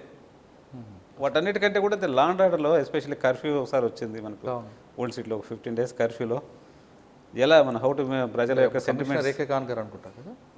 అవును, అదే. తర్వాత మేజర్ థింగ్ ఇస్ తెలంగాణ ఉద్యమం, ఓయూ క్యాంపస్. ఈ రెండు గ్రేట్ ఎక్స్పీరియన్సెస్ మనం హైదరాబాద్ టాస్క్ ఫోర్స్లో ఉన్నంత వరకు. ఓకే, దాని తర్వాత అక్కడ నుంచి నెక్స్ట్ విజయవాడ సిటీ డీసీపీగా రావడం జరిగింది. ఇక్కడ సపరేట్ రౌడీజం, ఇట్స్ డిఫరెంట్, అసలు టోటల్లీ చాలా చాలా వైబ్రెంట్ సిటీ సార్. చాలా మల్టిపుల్, ఇది పొలిటికల్లీ సెన్సిటివ్, అన్ని రకాల almost you should be on toes అలాంటి సిచ్యువేషన్ ఉంటుంది. చాలా చిన్న సమస్యని మనం అనుకుంటాం కానీ అదే మేజర్ ఇష్యూగా కూడా టర్న్ అవుతుంది మెనీ టైమ్స్. చాలా నేర్పించింది విజయవాడ సిటీలో పోలీసింగ్లో మనం ఎలా ఉండాలి, అలర్ట్గా ఉండాలి. ఎస్పెషల్లీ అక్కడ మీడియా కోఆపరేషన్, నాకు మిగతా ప్లేసెస్లో కూడా మీడియా ఉన్నా కూడా విజయవాడ సిటీకి వచ్చిన తర్వాత మీడియాతో కోసం మన కోఆర్డినేషన్ ఎలా ఉండాలి, మన వ్యూస్ టైం మీడియాది షేర్ చేయకపోతే అది రాంగ్గా కమ్యూనికేట్ అయ్యే అవకాశం ఉంటుంది. కాబట్టి వాళ్ళ కోఆపరేషన్ చాలా బాగా నడిచింది. But it's a very good experience అండి అక్కడ. కానీ అక్కడ విజయవాడలో మీరు అన్నట్లుగా సెన్సిటివ్ కేసులు ఎక్కువ ఉంటాయి. Blade batch, rowdyism, white line తాగి అప్పటికప్పుడు నేరం చేస్తుంటాడు. అంటే వాడి యాటిట్యూడ్ అనేది డిఫరెంట్ మారిపోతుంటుంది టైం. అవును, మరి అటువంటి వాళ్ళు మీరు ఏ విధంగా? లేదు, వాళ్ళందరినీ ఒక ఏంటంటే ఆ టైంలో లక్కీగా మాకు మంచి సిపిస్ సారు, సీతారామంజలం సారు, అమిత్ గారు, అలాగే మసూన్ రెడ్డి గారు, 3 tenure మెయిన్ ఆ బ్యాడ్ ఎలిమెంట్స్ అన్నింటి ఫస్ట్ ఐడెంటిఫై చేయడం, వాళ్ళని తరోగా మనం రెగ్యులర్గా కౌన్సిలింగ్ చేయడం అయితేనేమి, వాళ్ళ యాక్టివిటీస్ మీద చాలా క్లోజ్ మానిటరింగ్ చేసి చాలా అన్వాంటెడ్ ఎలిమెంట్స్ మెనీ ఫెలోస్ అందరినీ మనం నగర బహిష్కరణ చేయించడం, చాలా పైన మనం పీడీ యాక్ట్ పెట్టడం అయితేనేమి, తర్వాత వాళ్ళ మీద ఏదైనా చిన్న కేసెస్ పెట్టినా కూడా ఇమ్మీడియట్గా వాళ్ళను టైం ఇవ్వకుండా అరెస్ట్ చేసి పంపించేటప్పటికి చాలా వరకు వాళ్ళ activities especially blade batch fellows main Vijayawada సిటీలో చాలా నోటోరియస్ రౌడీ షీటర్స్ కూడా ఉండేవాళ్ళు. వాళ్ళ యాక్టివిటీస్ అన్నిటి కూడా మనం అప్పుడున్న సిపి గారి యొక్క గైడెన్స్లో we could able to control. మీరు ముగ్గురు సిపిల్తో పనిచేస్తాను చెప్తున్నారు, ఆంజనేయులు గారు, అమిత్ గారు, మధుసూదన్ రెడ్డి గారు. వీళ్ళు ముగ్గురులో డిఫరెంట్ యాక్షన్ ఉంటుంది, అందరూ ఒకేలాగా చేయాలి. ఎవరి ఫంక్షన్ బాగుంటుంది అంటే ముగ్గురు హైలీ ప్రొఫెషనల్స్ అండి. ఒక్కొక్కరు మనం ఒక ఫీల్డ్లో ఎక్స్పర్ట్ ఉంటారు. వాళ్ళ ముగ్గురి దగ్గర పనిచేయడం అనేది వాళ్ళ ముగ్గురి యొక్క గుడ్ క్వాలిటీస్ అవన్నీ కూడా మనకు నాకు చాలా యూస్ఫుల్ అయ్యారా నెక్స్ట్ కెరీర్లో వచ్చేటప్పటికి. అక్కడ ఏమైనా మీకు గుర్తున్న కేసు ఉందా? కేసెస్ మనం ఇప్పుడు గుర్తు చెప్పలేము కానీ బట్ 2-3 విధాలుగా ఏంటంటే అర్బన్ పోలీసింగ్లో మనకు ఎక్స్పర్టైజ్ ఒకటి వచ్చింది. ఆల్రెడీ సిటీ పోలీసింగ్ చేస్తున్నాం, Vijayawada is also different urban policing. దాంతోపాటు ఈ rowdy elements activities, especially blade batch concept is అంతమంది పనిచేసిన ప్లేస్లో లేదు. ఇక్కడ బ్లేడ్ బ్యాచ్ వాళ్ళని చాలా జాగ్రత్తగా మనం మానిటర్ చేసుకోవడం అదొకటి. అట్ సేమ్ టైం విజయవాడ మొదటి నుంచి కూడా యునైటెడ్ ఏపీలో ఉన్నా కూడా మీడియా చాలా ఫాస్ట్గా ఉండేవాళ్ళు. మనం టైం వాళ్ళతో ప్రాపర్ లైసెన్స్ మెయింటైన్ చేసుకొని వాళ్ళతో కోఆర్డినేట్ చేసుకోకపోతే కమ్యూనికేషన్ డిఫరెంట్గా వెళ్తుండేది. సో వాళ్ళతో కోఆర్డినేషన్, అలాగనే విజయవాడ బార్ కౌన్సిల్ కూడా ఇట్స్ వెరీ ఇంపార్టెంట్, చాలా ప్రెస్టీజియస్. సో వాళ్ళతో కూడా మీరు వాళ్ళతో సరిగ్గా లేకపోతే అసలు సిపిలో ట్రాన్స్ఫర్ అయిపోతుంటారు అక్కడ. అదొక గుడ్ లెసన్, అదొక మంచి లెసన్. సో గతంలో సిపిల్ బదిలీకి వాళ్ళే కారకం అని ఒక వార్త ఉండేది. ఇట్లా వాళ్ళతో నాకు లక్కీగా ఇప్పుడు able to maintain very good rapport with that bar council కానీ మీడియా వాళ్ళతో కావచ్చు. అట్ ది సేమ్ టైం మా సీనియర్ మా సిపిలు వాళ్ళందరితో సహకారంతో అక్కడ ఏం పెద్ద మనకి ఏ ఈవెంట్ లేకుండా సక్సెస్ఫుల్గా చేసుకోవడం అయింది. తర్వాత విజయవాడ నుంచి తర్వాత నెక్స్ట్ గ్రే హౌండ్స్కి వెళ్ళడం జరిగింది. ఎంతకాలం చేశారు అక్కడ? Greyhounds almost united AP separate కలిపి నేను 3.5 years చేశాను. సర్వీస్లో one of the prestigious posting అనుకోవాలి. గ్రే హౌండ్స్ ఆర్గనైజేషన్ మీ అందరికి తెలిసే ఉంటుంది. నక్సల్తో పోరన్న తర్వాత ఎవరు తీసుకున్న త్రూఅవుట్ ద కంట్రీ ఇంకా Greyhounds is the best organisation. So గ్రే హౌండ్స్లో functioning is total different, almost camaraderie type. Officers rank ఆ డిఫరెన్స్ ఏముండదు. స్టార్టింగ్ ఫ్రమ్ జూనియర్ కమాండర్ నుంచి పైలో సీనియర్ లెవెల్ ఆఫీసర్ ఎవరున్నా కూడా సేమ్ ఒకే టెంపోతో ఉంటారు. ఆ క్యాడర్ డిఫరెన్స్ ఏముండదు. వన్స్ టార్గెట్ వచ్చేటప్పటికి ఆల్మోస్ట్ ఆ కాంపిటేటరీ అది అక్కడ పనిచేయడం అనేది నిజంగా చాలా చాలా గర్వకారణం. మా పేరు సాధారణంగా గ్రే హౌండ్స్ టీమ్ అనేది కోమింగ్ వెళ్ళేటప్పుడు వాళ్ళకి ముందు మోటివేషన్ క్లాసులు ఉంటాయి. మోటివేషన్ క్లాసులు బట్టే వాళ్ళు యాక్టివిటీగా, ఎందుకంటే ఫ్యామిలీ వెల్ఫేర్ చూస్తే వాళ్ళకి ఆఫీసర్ ఉంటే వాళ్ళు ఖచ్చితంగా ముందుకు వెళ్తుంటారు. అదేవిధంగా డ్రై రేషన్ విషయం కానీ కొన్ని ఎపిసోడ్స్ ఉంటాయి. అటువంటి ఓన్ చేసుకొని ఆఫీసర్ ఉండబట్టే బలిమల్లి లాంటి సంఘటనలు జరిగాయనేది గతంలో కొంతమంది గ్రే హౌండ్స్ ఆఫీసర్లు చెప్తుంటారు. ఇప్పుడు మీరు గ్రే హౌండ్స్లో దాదాపు 3 సంవత్సరాలు పనిచేశారు. మీరు అటువంటి మోటివేషన్ ఇచ్చారు వాళ్ళకి? గ్రే హౌండ్స్లో డెఫినెట్లీ ఫోర్స్ ఎందుకంత మోటివేటెడ్గా పనిచేస్తారంటే వెల్ఫేర్ అండి. ఫోర్స్ యొక్క వెల్ఫేర్ గ్రే హౌండ్స్లో చాలా అద్భుతంగా చూడడం జరుగుతుంది. ఆల్మోస్ట్ వాడు ఎందుకంటే వాడు గ్రే హౌండ్స్లో మన కమాండర్స్లో ఫారెస్ట్లోకి ఇష్టంగా వెళ్తారు. వాళ్ళు ఎప్పుడు కూడా ఇది బాధపడుతూ కష్టం కాదు, ప్రతి ఒక్కరు కూడా పోతున్న గర్వంగా వెళ్తారు. ఎందుకోసమంటే ఆర్గనైజేషను దానికి బిల్డప్ ఆఫ్ ఆర్గనైజేషన్ కానీ ఆర్గనైజేషన్లో ఉన్న వెల్ఫేర్ ఆస్పెక్ట్స్ కానీ బెనిఫిట్స్ కానీ ఎవరు ఊహించినంత స్థాయిలో ఉంటుంది. అంటే మనం when compare to their sacrifices, అంటే వాళ్ళు వెళ్తున్నది మనము పోరాటం చేస్తున్నప్పుడు అన్నోన్ ఇన్విజిబుల్ ఎనిమీ, ఎవరో తెలియని ఎనిమీ ఫారెస్ట్కి వెళ్తూ ప్రాణాలు తెగించి వెళ్తూ వాళ్ళు పోరాటం చేస్తున్నప్పుడు వాళ్ళకు మనం ఇచ్చే వెల్ఫేర్ బెనిఫిట్ చాలా చాలా తక్కువది కంపారిటివ్లీ. దాన్ని దృష్టిలో పెట్టుకొని వెల్ఫేర్ ఆస్పెక్ట్లో జనరల్గా నాకు ఇప్పటికి కూడా తేడా రాలేదు. But I believe in that. నాకు అక్కడ నేర్చుకునేది ఇంకొకటి కూడా ఏంటంటే ఇట్స్ వెరీ గుడ్ కాంపిటేటరీ. ఫీల్డ్లో ఒక చిన్న ఏదైనా ఆపరేషన్కి వెళ్తున్నప్పుడు ఆఫీసర్ లేదు, మెన్ లేదు, వాళ్ళతో పాటు మనం ఆపరేషన్లకు వెళ్తున్నట్లే మనం ఉండి చెప్తాం వాళ్ళకు. వాళ్ళ ప్రాపర్గా బ్రీఫింగ్ అయితేనేమి, టైం వాళ్ళ ట్రైనింగ్ ఆస్పెక్ట్లో క్లాసెస్ తీసుకోవడము, తర్వాత వాళ్ళకి ఏదైనా ఇబ్బందులు ఉంటే వాళ్ళ ఫ్యామిలీ మెంబర్స్కి ఇబ్బందులు ఉన్న వెంటనే మనం అటెండ్ కావడం, కన్సర్న్ ఎస్పీలతో వాళ్ళతో మాట్లాడి. సో ఇవన్నీ కూడా ఏంటంటే వెల్ఫేర్ కాన్సెప్ట్లో ద బెస్ట్. అన్ని ఆపర్చునిటీస్, అన్ని వెల్ఫేర్ మెజర్స్ బాగా తీసుకుంటారు గ్రే హౌండ్స్లో. అందువల్ల మెన్లో కూడా హై లెవెల్ ఆఫ్ మోటివేషన్ ఉంటుంది. ఒక ఏదైనా మంచి వర్క్ జరిగిన తర్వాత ఎంకరేజ్మెంట్ కూడా ఎలా ఉంటుంది, promotional aspects, cash rewards, many rewards, పథకమ్స్. అందువల్ల ఆర్గనైజేషన్లో పనిచేయడం అనేది చాలా చాలా గౌరవం ఉండేది. సార్, ఆ సంవత్సరంలో మీరు పనిచేసిన 3 సంవత్సరాలు మీకు బాగా గుర్తుండిపోయిన ఎక్స్చేంజ్ ఆఫ్ ఫైర్ కానీ ఏమైనా ఇష్యూస్ ఉన్నాయా? ఉన్నాయండి, మెనీ ఆపరేషన్స్ ఉన్నాయి. ఏదో అంటే ఆపరేషన్ డీటెయిల్స్ మనం you should not reveal and discuss, అందుకోసం సరే, మీరు వెళ్తున్నప్పుడు ఎక్కడన్నా వాళ్ళ వైపు నుంచి ఏమైనా మీకు మీ మీదకి అటాక్ జరిగిందా? రెండు జరిగాయి. ఇక్కడ వాళ్ళ వైపు నుంచి చెప్పొచ్చు. వాళ్ళ వైపు జరిగేది కూడా మనం చెప్పకూడదు, అందుకోసం జరిగింది, పెద్ద ఆపరేషన్ జరిగింది. It was big one. ఇక్కడ అంటే తెలంగాణ ఏరియాలో. ఓకే, సరే, చెప్పడానికి లేదు, ఇట్స్ ఇంపార్టెంట్ ఆపరేషన్ కాబట్టి మనం షుడ్ నాట్ రివీల్, బట్ పెద్ద ఆపరేషన్ అయింది. గ్రహణ్ సార్ అంటే మీరు ఎస్కేప్ అయ్యారా అందులో? బోత్, అంటే అటువైపు ఎక్కువ క్యాజువాలిటీస్ అయ్యాయి, మన వైపు ఏం క్యాజువాలిటీస్ కదా. సరే, తర్వాత ఎక్కడికి వచ్చారండి? గ్రేహౌండ్స్ నుంచి అయిపోయిన తర్వాత ఐ కేమ్ టు మళ్ళీ బ్యాక్ విజయవాడలో విజిలెంట్ అండ్ ఎన్ఫోర్స్మెంట్లో ఎస్పీగా వచ్చాను. అది ఒక డిఫరెంట్ టాస్క్. ఏంటంటే ఇన్ని రోజులు పోలీస్ జాబ్ చేసాము, యూనిఫామ్ వేసుకొని ఎంతసేపు ఉన్న లాఠీ కావచ్చు, డిఫరెంట్. బట్ విజిలెన్స్ ఎన్ఫోర్స్మెంట్లో ఉన్న గ్రేట్ మనకు ఆపర్చునిటీ ఏంటంటే అన్ని డిపార్ట్మెంట్ల వర్క్స్ మనం అసెస్ చేసుకునే దానికోసం, అలాగనే అన్ని డిపార్ట్మెంట్లలో జరిగే వర్క్స్ గురించి మనకు అవగాహన కలిపే దానికోసం విజిలెన్స్ ఎన్ఫోర్స్మెంట్లో మనం ఇన్ఛార్జ్గా ఉన్న వింగ్లో ఆల్ డిపార్ట్మెంట్స్ సంబంధించిన రిప్రజెంటేటివ్స్, రెవెన్యూ వైపు నుంచి తహసీల్దార్లు, డిప్యూటీ తహసీల్దార్ ఉంటారు, forest department, mines and geology, commercial tax, ఇట్లా ఆల్ ఇంజనీరింగ్ వింగ్, ఇవన్నీ ఏంటంటే ప్రభుత్వ సంస్థల్లో, ప్రభుత్వ డిపార్ట్మెంట్స్లో జరుగుతున్న ఏదైనా ఇర్రెగ్యులారిటీస్ కానీ, కొన్ని ల్యాప్సెస్ కానీ, వాటిపైన మనం నిఘాగా పనిచేస్తూ జరుగుతుంది. సో గవర్నమెంట్కు మనం టైం విజిలెన్స్ రిపోర్ట్స్ కావచ్చు, లేదంటే కొన్ని అడ్వైజరీ రిపోర్ట్స్, ఇలాంటివన్నీ ఇచ్చేదానికి వింగి మనకు ఎక్స్పోజర్ బాగా పనిచేసింది. అన్నిటికంటే ముందు అదర్ డిపార్ట్మెంట్స్ ఎలా పనిచేస్తాయి, తర్వాత అదర్ డిపార్ట్మెంట్స్లో ఉన్న ఆఫీసర్ల యొక్క ఎక్స్పీరియన్స్తో మనకు చాలా నాలెడ్జ్ వచ్చింది. నాట్ ఓన్లీ పోలీస్ కాకుండా అదర్ డిపార్ట్మెంట్స్ గురించి అవగాహన రావడానికి మంచి అవకాశం. సార్, మిగతా డిపార్ట్మెంట్లో వాళ్ళలో ఉన్న కరప్షన్ గురించి విషయం కానీ, లేదు మీద ఎక్కడ మిస్యూజ్ అవుతుందో చాలామంది రిపోర్ట్ పెట్టుంటారు. ఎంతమంది పెట్టుంటారండి? అదే మెనీ, దాదాపు ఇంపార్టెంట్ రిపోర్ట్స్ మీరు తీసుకుంటే నేను నా పీరియడ్లో ఒక 30 రిపోర్ట్స్ గవర్నమెంట్కి వెళ్ళాయి. కొందరికి కాంట్రాక్టర్స్కు రికవరీ జరిగింది క్రోర్స్ ఆఫ్ రూపీస్లో, గవర్నమెంట్ రెవెన్యూ మనం. అలాగనే అఫీషియల్స్ కూడా దాదాపు నాకు తెలిసి ఒక 25-30 అఫీషియల్ కూడా పనిష్మెంట్. మీరు విజిలెన్స్ ఎన్ఫోర్స్మెంట్లో పనిచేసిన టైంలో మడ అడవుల్లో అక్రమాలు ఒకసారి చెప్పండి. అది మాత్రం చెప్పచ్చు. It's an extraordinary thing. అదే ఒక ప్రెస్టేజ్ ప్రాజెక్ట్గా తీసుకున్నాం. మడా ఫారెస్ట్ యొక్క ఇంపార్టెన్స్ మనకు ఈ ఎన్విరాన్మెంట్లో, ఎకలాజికల్ బ్యాలెన్స్లో ఎంత బాగా ఉపయోగపడుతుంది, ఎస్పెషల్లీ ఈ సముద్ర పొడ్డున ఉన్న ప్రాంతాల్లో.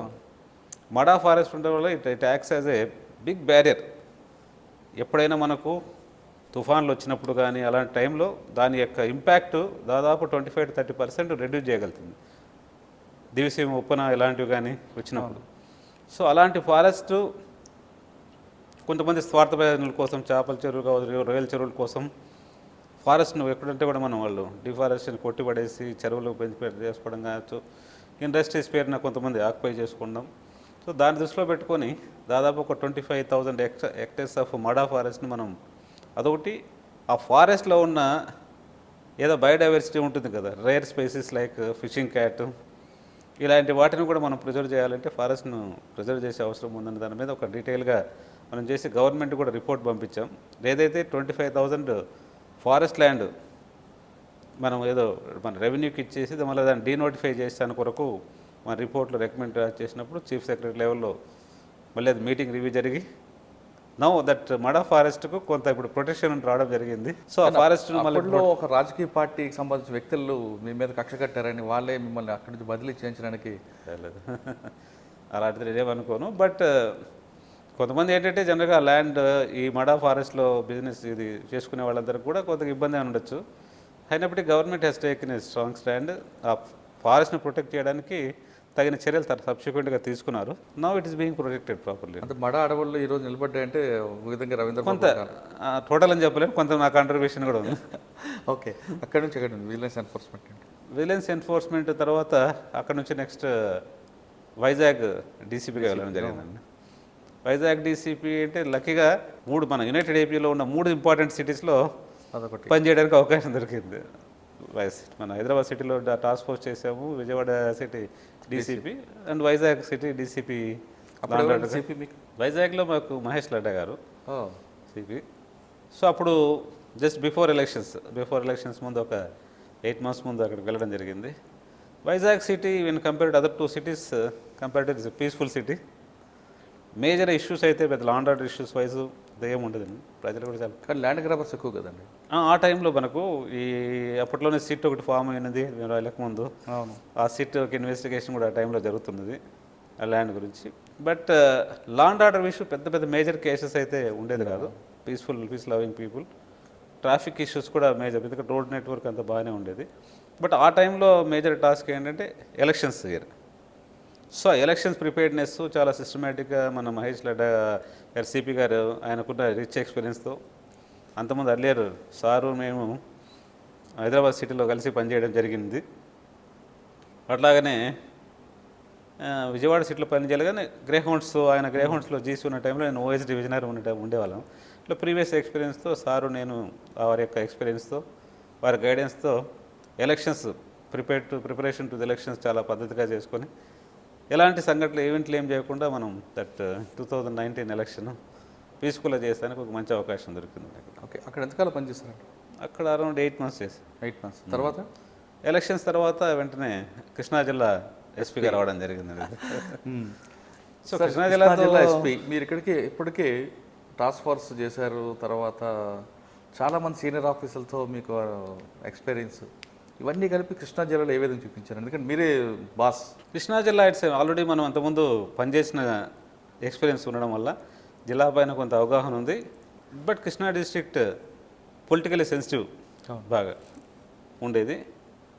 కృష్ణా జిల్లా ప్రీవియస్గా పనిచేసిన ఎక్స్పీరియన్స్తో నేను అక్కడికి వచ్చిన తర్వాత ఒకటే మాత్రం విజిబుల్ పోలీసింగ్ బాగా పెరగాలి, ఒకటి కమ్యూనిటీ పోలీసింగ్ బాగా పెరగాలి.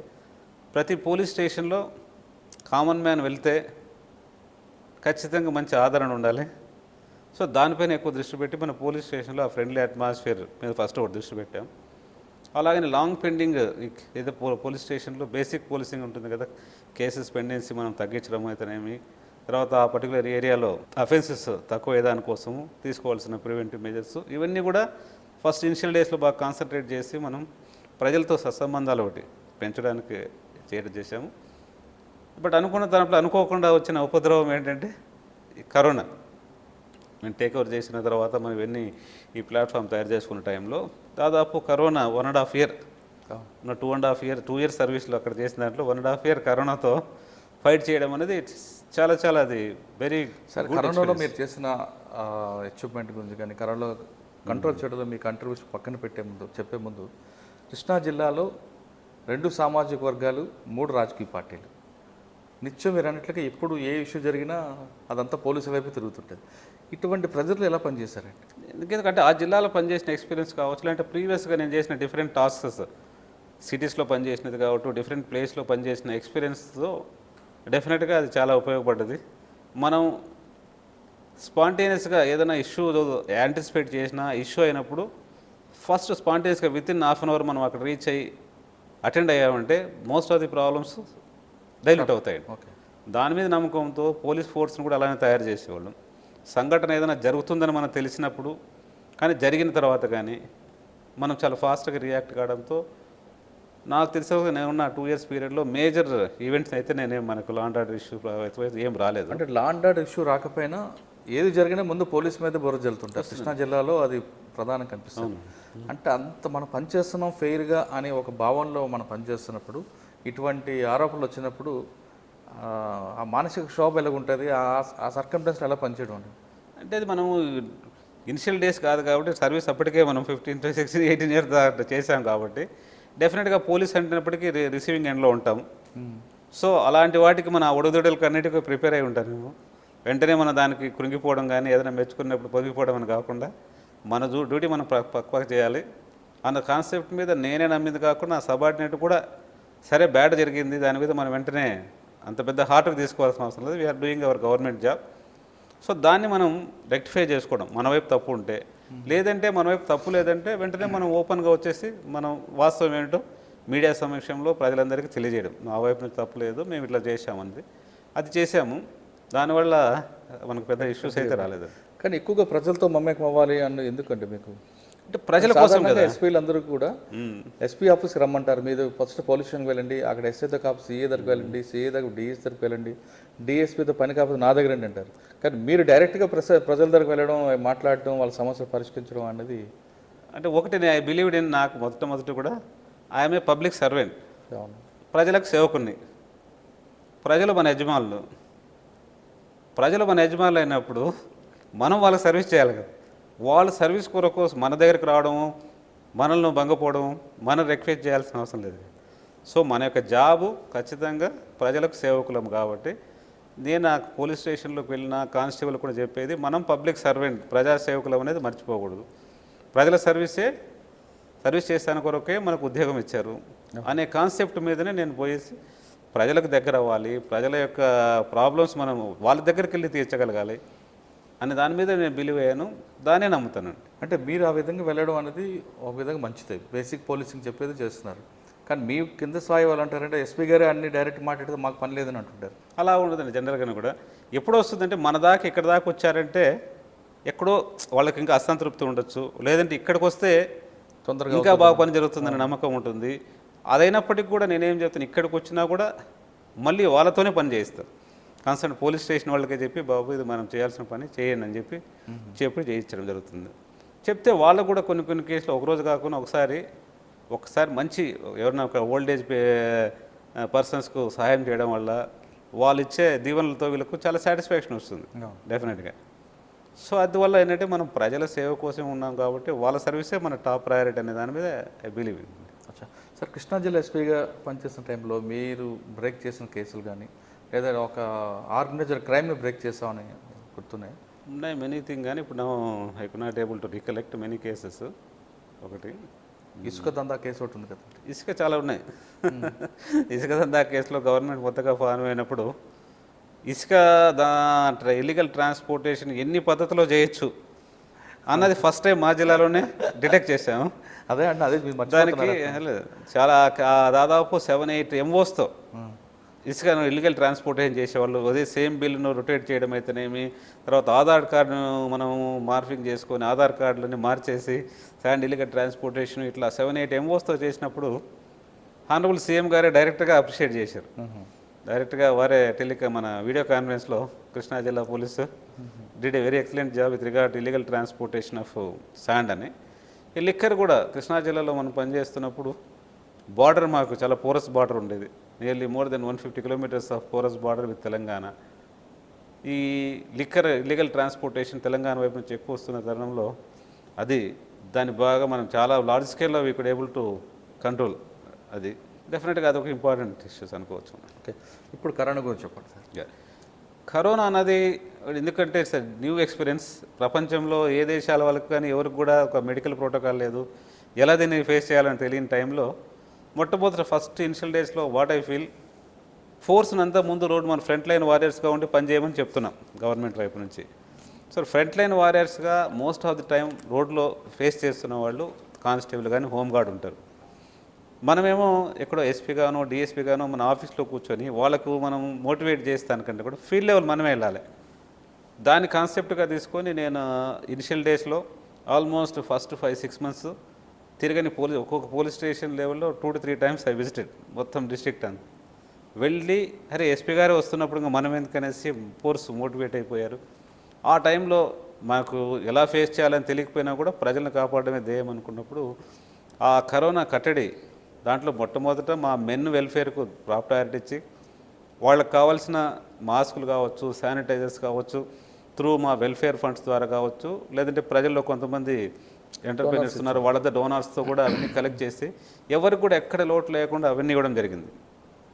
Down the line home guards లెవెల్లో వాళ్ళకు ఇప్పుడు ఆ టైంలో కూడా ఇబ్బంది పడుతుంటే వాళ్ళకి కొందరికి మనం రేషన్ కూడా ఇచ్చేసి వాళ్ళు ఆ ధైర్యం కల్పించి ధైర్యంగా వాళ్ళు ఉద్యోగం చేస్తానికి మనం మోటివేషన్ చేశాము. లక్కీగా వెన్ కంపేర్ టు అదర్ యూనిట్స్లో నెంబర్ ఆఫ్ కేసెస్ కూడా చాలా వరకు మనం కంట్రోల్ చేయగలేము ఆ ఫస్ట్ ఫేజ్లో. అది డెఫినెట్గా it's a memorable and good achievement అది కృష్ణా డిస్ట్రిక్ట్ పోలీస్ ఆ ఇనిషియల్ డేస్లో అనుకోవచ్చు. ఓకే, ఆ సర్వీస్లో మీ వైఫ్ని కూడా ఇన్వాల్వ్ చేశారు కదా మీరు? ఇక తప్పదు కదా, చేయాలి కదా. ఆవిడతో కూడా పనిచేసి she is also interested and she also participated అందుకోసం. సార్, కృష్ణా జిల్లాలో మీకు బాగా గుర్తుండిపోయిన కేసు ఏమైనా ఉందా? అంటే మీరు చెప్పినట్లుగా లిక్కర్ కానీ కాకుండా కృష్ణా జిల్లాలో అంటే మనకు ఒకటి మోకా భాస్కర్ మర్డర్ కేసు ఒకటి తీసుకోవచ్చు. చెప్పండి, మీ నోట్. అంటే మోకా భాస్కరరావు ఒకటి మర్డర్ కేసు అది ఇట్స్ పొలిటికల్లీ మోటివేటెడ్ కేసు లాగా అనుకోవచ్చు. ఆ సంఘటన జరిగినప్పుడు ఇట్స్ సెన్సిటివ్ కేసు. మనం ఎవరిపైన కూడా నేరాపూర్వకం చేయాలంటే దాని మీద తగిన ఆధారాలు అవన్నీ ఉండాలి. సో దాని మీద మనం ఫుల్గా ఇన్వెస్టిగేషన్ టీం డిఎస్పీ లెవెల్ ఆఫీసర్స్తో ఇన్వెస్టిగేట్ చేయించాము. తగినన్ని ఆధారాలతో అవన్నీ తీసుకున్న తర్వాత దాంట్లో యాక్చువల్గా ఎవరెవరు ఇన్వాల్వ్ అయినారనేది మనం within no time arrest చేయడం జరిగింది. సో దానికి వెనక నుంచి నడిపించిన ఒక ఇంపార్టెంట్ పొలిటికల్ లీడర్ని కూడా విత్ మనం ఆధారాలతో దాంట్లో అరెస్ట్ చేయాల్సి వచ్చింది. దాంట్లో మన వనాది ముద్దాయి మన అప్పట్లో శ్రీ కొల్లు రవీంద్ర గారు, ఆయన ఎవరైనా కొల్లు రవీంద్ర గారు, ఆయన ఎక్స్ మినిస్టర్ గారు, అందులో ఆయన ముద్దాయి. దాంట్లో మనం తగిన ఆధారాలతో కోర్టులో ఛార్జ్షీట్ కూడా ఫైల్ చేశాము. కానీ అది పొలిటికల్ మర్డర్ అని మీరే అంటున్నారు, వాళ్ళు కూడా పొలిటికల్ మోటివేట్తో మా మీద కేసులు పెట్టారని వాళ్ళు ఆరోపిస్తున్నారు. అంటే కోర్టు విల్ డిసైడ్, ఎందుకంటే కోర్టులో కేసు ఉంది కాబట్టి దానిపైన మనం ఇప్పుడు ఎక్కువ కామెంట్ చేయలేదు. బట్ మనము టోటల్గా సాటిస్ఫై అయిన తర్వాత ఫీల్డ్ లెవెల్లో మనకున్న ఆధారాలు తగిన ఆధారాలన్నీ ఉన్నాయని తెలిసిన తర్వాతనే దాంట్లో మనం సాటిస్ఫై అయిన తర్వాత ఛార్జ్షీట్ వేసాను. అంటే ఆ కేసులో మీ మీద ఎలాంటి ఒత్తిడి లేరంటారు? మా మీద ఏం లేదు, నేను ఒత్తిళ్ళు మనం ప్యూర్లీ ప్రొఫెషనల్గా ఇన్వెస్టిగేట్ చేశాము. అందులో ఎవరిపైన మనకు ఎన్మిటీ లేదు. It's only in the interest of justice, in the interest of fair ఇన్వెస్టిగేషన్లోనే మనం చేసాము. అచ్చా, కృష్ణా జిల్లా తర్వాత ఎక్కడికి వచ్చారు?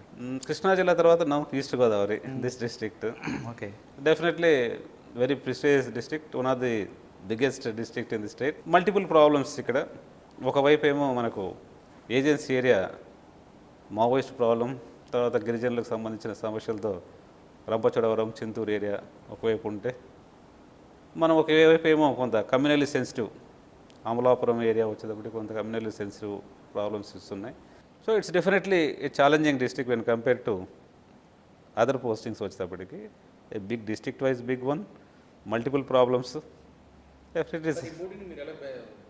చేసుకుంటూ మీ ప్లాన్ ఆఫ్ యాక్షన్ అంటే ప్రీవియస్ ఎక్స్పీరియన్స్ నాకు బాగా పనిచేసింది. At the same time priority కూడా పెట్టుకున్నాం. వచ్చిన వెంటనే నేను మీడియా వాళ్ళు అడిగిన తర్వాత కూడా చెప్పాను, పబ్లిక్ సేఫ్టీ, సెక్యూరిటీ, భద్రత అన్నది, లా అండ్ ఆర్డర్ మెయింటెనెన్స్ అన్నది ఫస్ట్ టాప్ ప్రయారిటీ. రెండో టాప్ ప్రయారిటీ మన స్టేట్ గవర్నమెంట్ అయినా పోలీస్ డిపార్ట్మెంట్ టాప్ ప్రయారిటీ తీసుకున్నది మహిళల భద్రత, సెక్యూరిటీ దిశ. డెఫినెట్గా అది సెకండ్ టాప్ ప్రయారిటీ. ఈ జిల్లాకు ఉన్న మూడో ప్రాబ్లం మన బార్డర్ ఏరియాలో మావోయిజంతో పాటు major thing is illegal transportation of ganja. ఎందుకంటే వైజాగ్ ఏజెన్సీ ఏరియా నుంచి కావచ్చు, అక్కడ ఎక్కువ మనం పండించి వచ్చే రూట్లలో important route through east Godavari. So దాన్ని మనం పూర్తిగా అరికట్టాలి. ట్రాన్స్పోర్టేషన్ ఫ్రమ్ ఏజెన్సీ ఏరియాతో పాటు ప్లేన్ ఏరియాస్లో లైక్ కాకినాడ టౌను, ఇంపార్టెంట్ టౌన్స్లో చిన్న చిన్న మొత్తాల్లో ఈ గాంజా పిల్లలకు వాళ్ళకి సప్లై చేస్తున్నారు. వాటిని అరికట్టడం అన్నది టాప్ ప్రయారిటీ కింద పెట్టుకోవడం జరిగింది. టాప్ 3 అది వచ్చింది, టాప్ 3 కింద తీసుకోవచ్చు. తర్వాత కాకినాడ ట్రాఫిక్ ఒకటి. కాకినాడ ట్రాఫిక్ అంటే కంపారిటివ్లీ ఏంటంటే Kakinada town is very systematically మన రోడ్ నెట్వర్క్ కానీ చాలా పక్కా ఉంటుంది. కొంతవరకు ఆల్రెడీ కాకినాడ ట్రాఫిక్ చాలా వరకు ఇన్ ఆర్డర్లోనే ఉంది. బట్ ఇంకా కొంత ప్రజల ఎక్స్పెక్టేషన్ నుంచి మనం వాళ్ళ ఫీడ్బ్యాక్ తీసుకొని ఇంప్రూవ్ చేసే దానికోసం మనం ఎస్పెషల్లీ కొన్ని జంక్షన్స్లో ట్రాఫిక్ లైట్స్ లేకపోవడం వల్ల ఈ స్మార్ట్ సిటీలో భాగంగా కమిషనర్ గారు రిక్వెస్ట్ చేశాము. రాబోయే రోజుల్లో త్రూ కార్పొరేట్ రెస్పాన్సిబిలిటీలో భాగంగా సీసీ కెమెరాలు ఇంకా పెంచుతాము. అలాగనే ట్రాఫిక్ లైట్స్ ఇంప్రూవ్ చేస్తూ ఆఫీసర్స్కు కొద్దిగా ప్రొఫెషనల్గా ట్రైనింగ్ ఇచ్చేసి ప్రజలతో మంచి రిలేషన్ మెయింటైన్ చేసుకుంటూ ఎన్ఫోర్స్మెంటే కాకుండా ప్రజల సహకారంతో ఇంకా ఎఫెక్టివ్గా మెయింటైన్ చేస్తానికి మనం నెక్స్ట్ ప్రయారిటీ ఇస్తున్నామండి. వీటితో పాటు కాకినాడలో రియల్ ఎస్టేట్ కేసులు ఎక్కువగా అవుతున్నాయి. ఎక్కడ మీరు చూసినా సరే భూదందాలు, ల్యాండ్ గ్రాబర్స్ కూడా ఇక్కడ కూడా వెళ్ళి బయటకు వస్తున్నారు. వాళ్ళ మీద మీ ఫోకస్ ఏ విధంగా ఉంటుంది? బట్ ఇప్పటివరకు మన దృష్టికి అది మేజర్ రాలేదు. బట్ ఏదైనా కూడా ల్యాండ్ రిలేటెడ్ ఇష్యూస్ మన దృష్టికి వచ్చిన వెంటనే దాని రూట్ లెవెల్కి వెళ్ళడం జరుగుతుంది. దీంట్లో ఏదైనా కొద్దిగా ఆర్గనైజ్డ్ రౌడీ ఎలిమెంట్ కానీ క్రిమినల్ ఎలిమెంట్స్ ఉంటే వాళ్ళ మీద సీరియస్ యాక్షన్ అయితే ఖచ్చితంగా తీసుకుంటాం. అవసరమైతే పీడీ యాక్ట్ కూడా మనం ఇంపోజ్ చేయడం జరుగుతుంది దాంట్లో. సార్, గతంలో కాకినాడ ఏరియాలో ఆయిల్ దొంగతనాలు ఎక్కువ జరుగుతుండేదండి. పోర్టు, ఆ పోర్టులో ఆయిల్ కట్ చేయడం, దాని వెనక కొంతమంది పోలీస్ అధికారులు, అదొక పెద్ద కేసు ఉంటుంది. అటువంటి మరి ఆ స్మెల్ మరొకసారి కనిపిస్తుందా, వినిపిస్తుందా? నేను వచ్చిన తర్వాత మనం 1 by 1 మనం స్టడీ చేసాము. ఈవెన్ ఆయిల్ కేసు దానికి సంబంధించిన దాంట్లో కూడా మనం ఒక 5 to 6 కేసెస్ దాకా పెట్టాము దాంట్లో. బట్ కొంత ఆర్గనైజ్డ్గా ఎక్కడైనా జరుగుతుంటే దాని మీద దృష్టి పెడుతున్నాం. ఆర్గనైజ్డ్గా జరిగే ఏ క్రైమ్ని కూడా విల్ నాట్ టాలరేట్ డెఫినెట్గా. అంటే ఆయిల్ కేసులు ఇప్పుడు నడుస్తున్నాయి అంటారా? మన చిన్న చితక కేసులు కొన్ని బయోడీజిల్ బంక్స్లో కావచ్చు, తర్వాత ఇల్లీగల్ ట్రాన్స్పోర్ట్ ఈ బ్లాక్ ఆయిల్ ట్రాన్స్పోర్టేషన్ కేసులు సంబంధించి ఒక 5-6 కేసెస్ పెట్టాము. బట్ ఆర్గనైజ్డ్గా మీరు అన్నట్లు చాలా హై లెవెల్ ఆర్గనైజ్డ్గా జరిగే దాని మీద అంటే మనకి గతంలో జరిగినట్లుగా జరగట్లేదు. జరగట్లేదు. తర్వాత మీరు అన్నట్లుగా గంజాయి సప్లై మీద ఎక్కువ ఫోకస్ చేస్తూ ఉంటున్నారు, అదేవిధంగా నక్సల్స్ మూవ్మెంట్ మీద. కానీ చింతూరు అనేది తెలంగాణ నుంచి మీకు కొత్తగా వచ్చింది, అది బాగా కొంచెం ఎఫెక్టెడ్ ఏరియా ఉంటుంది, అటు ఛత్తీస్గఢ్ నుంచి వాళ్ళ మూవ్మెంట్ ఉంటుంది. బట్ ఆ చింతూరు లాంటి ప్రాంతమే మీ దృష్టి ఏ విధంగా ఉంటుంది? అంటే లక్కీగా గవర్నమెంట్ కూడా దీన్ని చాలా ప్రిస్టేజియస్గా తీసుకోవడం వల్ల చింతూరు రంపచోడవరంలో యంగ్ ఏఎస్పీస్ అక్కడ వేయడం జరిగింది. సో ఆ యంగ్ ఏఎస్పీని మనం బాగా మోటివేట్ చేస్తూ వాళ్ళకి ప్రాపర్గా వాళ్ళకి గైడ్ చేయడంతో ఆ ఏరియాలో మనం రాబోయే రోజుల్లో మావోయిస్ట్ మూవ్మెంట్ మీద మనం పట్టు సాధించి ఎలాంటి అన్‌టువర్డ్ ఇన్సిడెంట్ జరగకుండా వాళ్ళ యాక్టివిటీస్ న్యూట్రలైజ్ చేసేదానికి మనం టాప్ ప్రయారిటీ ఇస్తున్నాం. అట్ ది సేమ్ టైం అదే రూటు గాంజా, ఈ గాంజా ట్రాన్స్పోర్టేషన్ దాంట్లో భాగంగా మనకు ఒకటి ఏంటంటే traditional way of erecting check post ద్వారా చెక్ చేసుకుంటూ గాంజా సీజ్ చేసేది ఒకటి ఉంటుంది. సర్ప్రైజ్ ఎలిమెంట్, మన పోలీసులు చెక్ చేస్తున్నారని చెప్పేసి వాళ్ళు వేరే మార్గాలు అవలంబిస్తున్నారు. వాటిపైన కూడా దృష్టి పెడితే ఈ మధ్య కాలంలో నేను జాయిన్ అయిన తర్వాతనే నియర్లీ 30 to 40 ఇంపార్టెంట్ కేసెస్, ఒక కేసులో నియర్లీ 2500 కిలోస్ ఆఫ్ గాంజా పెట్టాం. దీంతోపాటు ఒక కొత్త ఎంఓ గాంజా, డ్రై గాంజాతో పాటు గాంజా ఆయిల్ ట్రాన్స్పోర్టేషన్ ఒక పెద్ద కేసు పట్టుకున్నాం ఈ మధ్య. దాన్ని మళ్ళీ రూట్స్లోకి వెళ్ళేటప్పటికి అది మన వైజాగ్ రూరల్ ప్రాంతంలో దారకొండ ఏరియాలో ఒక పెద్ద చిన్న చిన్న స్మాల్ కుటీర పరిశ్రమ లాగా కొంతమంది కేరళ నుంచి వచ్చిన ఒక ముగ్గురు వ్యక్తులు అక్కడ ఈ గాంజా నుంచి ఆయిల్ తీసి, ఆయిల్ ట్రాన్స్పోర్టేషన్ ఈజీ, గాంజాని మనం పట్టుకున్నట్టు చెప్పచ్చు. దీన్ని ఆయిల్ ట్రాన్స్పోర్ట్ చేస్తున్నప్పుడు ఏదో ఒక పిల్లతో వాళ్ళు తప్పించుకోగలుగుతున్నారు. ఆ నెట్వర్క్ పెద్ద నెట్వర్క్ మనం బ్రేక్ చేసాము. ఎందుకంటే ఆ గాంజా ఆయిల్ బయటకు వెళ్ళిన తర్వాత పెద్ద లార్జ్ క్వాంటిటీలో వాడాల్సిన అవసరం లేదు. సిగరెట్లో జస్ట్ 1 or 2 డ్రాప్స్ వేసుకుని అర్బన్ ఏరియాస్లో బాగా డిమాండ్ ఉంది. ఆ పెద్ద gang we could able to break with the help of Vizag rural police సహకారంతో మనం చేసాము. రాబోయే రోజుల్లో ఇంకా కొద్దిగా ఏదైతే మనం వాళ్ళ రూట్లు మార్చుకొని చేసే ఇల్లీగల్ యాక్టివిటీస్ మేము కూడా కౌంటర్ స్ట్రాటజీ పెట్టుకొని వీళ్ళు కంట్రోల్, అంటే వాళ్ళు ఇంకో ఎంఓ వేస్తున్నారు, counter strategy we'll plan. Okay sir, Chinturu లాంటి ప్రాంతంలో అక్కడ ఉన్న గిరిజనులకి, యువకులకు కానీ వాళ్ళకి పని కల్పించి వాళ్ళ చదువు కార్యక్రమాలు, అక్షరం లేదా విద్యా కార్యక్రమాలు అటువంటివి కానీ వాళ్ళు పెడితే వాళ్ళు మారే అవకాశం ఉంది కదా, అటువంటి వాటి మీద మీరు ఎందుకు ఫోకస్? లేదంటే వీఆర్ ఆల్రెడీ ప్లానింగ్. ఏదైనా major recruitment, government recruitment, for example police recruitment కానీ తర్వాత గవర్నమెంట్ జాబ్స్ పడినప్పుడు you would like to select educated ఎక్కడ నుంచి సెలెక్ట్ చేసి వాళ్ళు కాకినాడలో మేము ట్రైనింగ్ ఇచ్చే దానికోసం ఆల్రెడీ లోకల్గా ట్రైనింగ్ ఇన్స్టిట్యూట్స్తో టైప్ అయి ఉన్నాము. దాంతోపాటు అక్కడ ఎడ్యుకేటెడ్ డ్యూ టు ఈ యొక్క జాబ్ ఆపర్చునిటీస్ లేక చాలామంది అలాగనే ఐడియాలుగా ఉన్న వాళ్ళ కోసం కూడా ఈ కమింగ్ 1 monthలో మెగా జాబ్ మేళ ఒకటి ప్లాన్ చేస్తున్నాం రంపచోడవరంలో. సో దట్ ఈ సరౌండింగ్ ఏరియాలో ఉన్న ఇండస్ట్రీస్ అంతా టైప్ చేసుకొని వాళ్ళకి జాబ్స్ క్రియేట్ చేయడం అనేది ఈ 2 కాన్సెప్ట్స్తో ముందుకెళ్తాం. సో దట్ ఎడ్యుకేటెడ్ యూత్ ఐడియల్గా ఉంటే దే మే డైవర్ట్, అలా కాకుండా వాళ్ళని కరెక్ట్గా వాళ్ళ హ్యూమన్ రిసోర్సెస్ను గవర్నమెంట్కు అలాగనే సొసైటీకి ఉపయోగపడేలాగా తయారు చేయాలనే ఉద్దేశం. Job mela as well as jobs notification అనే ట్రైనింగ్, ఈ 2 programmes we're going to take up. Okay sir, ప్రజలతో మమేకం అవుతుంటారు, ప్రజల దగ్గర వెళ్ళాలనుకుంటారు, ప్రజల కోసం పనిచేయాలి. మీలాంటి ఆఫీసులు ఉన్నప్పుడు కూడా ప్రజలకు ఎందుకు పోలీసుల మీద నమ్మకం అనేది ఇంకా పెరగట్లేదు? అంటే over a period of time police అన్నది జనరల్గా ప్రాబ్లం ఎక్కడంటే పోలీసు లా అండ్ ఆర్డర్ ఇష్యూస్లో కానీ, రిప్రెషన్ కోసం కానీ, అజిటేషన్స్ మనం కంట్రోల్ చేస్తానికి కోసం కానీ వెళ్ళినప్పుడు at the same time police స్టేషన్లో ఒక ఇష్యూ పైన ఒక వ్యక్తి ఎవరైనా వచ్చారనుకోండి, ఆటోమేటిక్గా సెకండ్ వ్యక్తి పోలీసులకు ఎనిమిలా అయిపోతాడు, రెస్పాండెంట్స్. సో 100% సొసైటీలో అందరినీ మనం సాటిస్ఫై చేయడానికి వచ్చినప్పుడు ఏదో ఒక రకంగా కొంత బాధ్యతలు అయి ఉంటారు కదా. దానికి తోడు అంటే పోలీస్ పైన మొదటి నుంచి కూడా వీళ్ళు కొద్దిగా హార్ష్గా ఉంటారు, దుర్మార్గులు, పోలీస్ స్టేషన్కి వెళ్ళకూడదు అనే ఒక ప్రజల్లో కాన్సెప్ట్ ఉంది కదా. But over a period of time పోలీసులో కూడా ట్రైనింగ్లో హ్యూమన్ రైట్స్ను టాప్ ప్రయారిటీ ఇవ్వడం జరిగింది. గవర్నమెంట్ పాలసీస్లో కూడా భాగంగా పోలీస్ స్టేషన్కి వెళ్ళాల్సి వచ్చినప్పుడు ప్రస్తుతానికి మన గవర్నమెంట్ వచ్చిన తర్వాత ఆనరబుల్ సీఎం గారు చెప్పిన దాని మీద కూడా ప్రతి పోలీస్ స్టేషన్లో ఉమెన్ హెల్ప్ డెస్క్ను ఏర్పాటు చేసి హెల్ప్ డెస్క్లో ఖచ్చితంగా ఉమెన్ కానిస్టేబుల్ ఉండి వచ్చిన వారిని సాధారణంగా వాళ్ళని రిసీవ్ చేసుకొని వాళ్ళ సమస్య విని వాళ్ళు నవ్వుతూ వాళ్ళు ఆహ్వానించి వాళ్ళ ప్రాబ్లమ్ సాల్వ్ చేస్తాని కోసం ప్రయత్నం చేయాలనే దాని మీద మనం ఎక్కువ స్ట్రెస్ చేయడంతో హ్యూమన్ రైట్స్ ప్రొటెక్షను, పోలీస్ స్టేషన్లో ప్రాపర్ బిహేవియర్ ఇవన్నీ కూడా పెరిగాయి.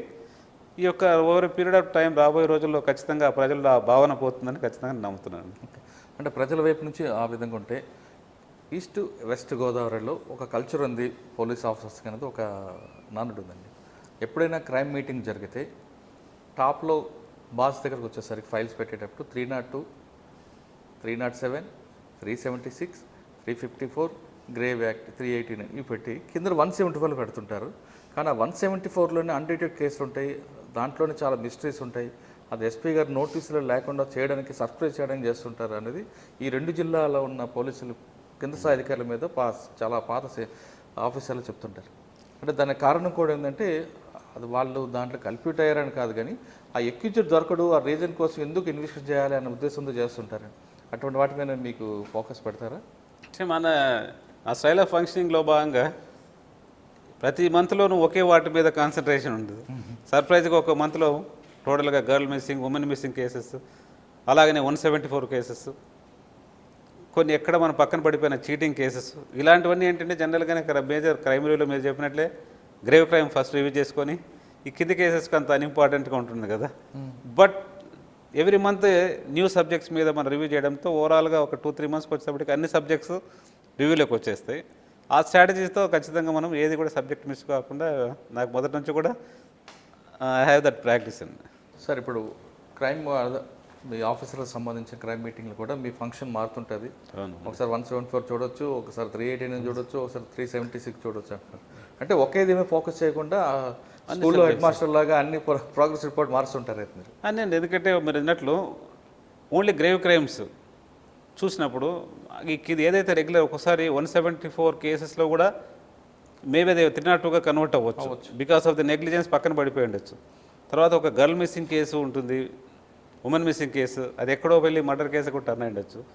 ఆల్రెడీ వాళ్ళు వచ్చి కూడా మనం తెలియకుండా ఉండొచ్చు. సో ఈ కేసెస్ అన్నీ మనం ఓవరాల్గా రివ్యూ చేయకపోతే కొన్ని కేసులకే పరిమితం అయిపోతే కానీ మనం చాలా కేసులు నెగ్లెక్ట్ కాబడతాయని చెప్పేసి టైం టోటల్ సబ్జెక్ట్స్ అన్నీ చేంజ్ చేసుకుంటూ అన్ని రివ్యూ చేయడం జరుగుతుంది. అంటే సస్పెన్స్ డెత్ కూడా ఒకసారి 302 అవుతుంది కాబట్టి మీరు వాటి మీద ఫోకస్. అవునండి, చేయాలి. ఓకే, అంటే ఇంకా నెక్స్ట్ మీ ఫ్యామిలీ విషయంకి వచ్చేసరికి మీ నాన్నగారు కోరిక మేరకు మీరు సివిల్స్ అవ్వాల్సింది గ్రూప్ 1 అయ్యారు, ఇప్పుడు ఐపీఎస్ ఆఫీసర్ అయ్యారు. ఇంకా మీ పిల్లలకి ఏం చెప్తున్నారు? వాళ్ళకి కూడా పోలీస్ డిపార్ట్మెంట్ రమ్మంటున్నారా, లేదు మీకు నచ్చిందంటే వెళ్ళమంటున్నారా, లేదు మీ తాతగారు కోరిక ప్రకారం ఐపీఎస్ అవ్వాలంటున్నారా? అంటే ముందు ఫ్యామిలీ వరకు వచ్చేటప్పటికి నేను సర్వీస్లోకి వచ్చేటప్పటికి నాకు మ్యారేజ్ అయిపోయింది. నేను అర్లియర్ వేరే గ్రౌండ్ వాటర్ డిపార్ట్మెంట్లో జియాలజిస్ట్గా పనిచేసేవాడిని. ఆ టైంలోనే మ్యారేజ్ అయింది. అటు సైమిల్టేనియస్గా నేను గ్రూప్ 1 రాసుకునేవాడిని. మ్యారేజ్ అయిన తర్వాత నాకు సెలక్షన్ వచ్చేటప్పటికి అప్పటికే నాకు 2 పిల్లలు.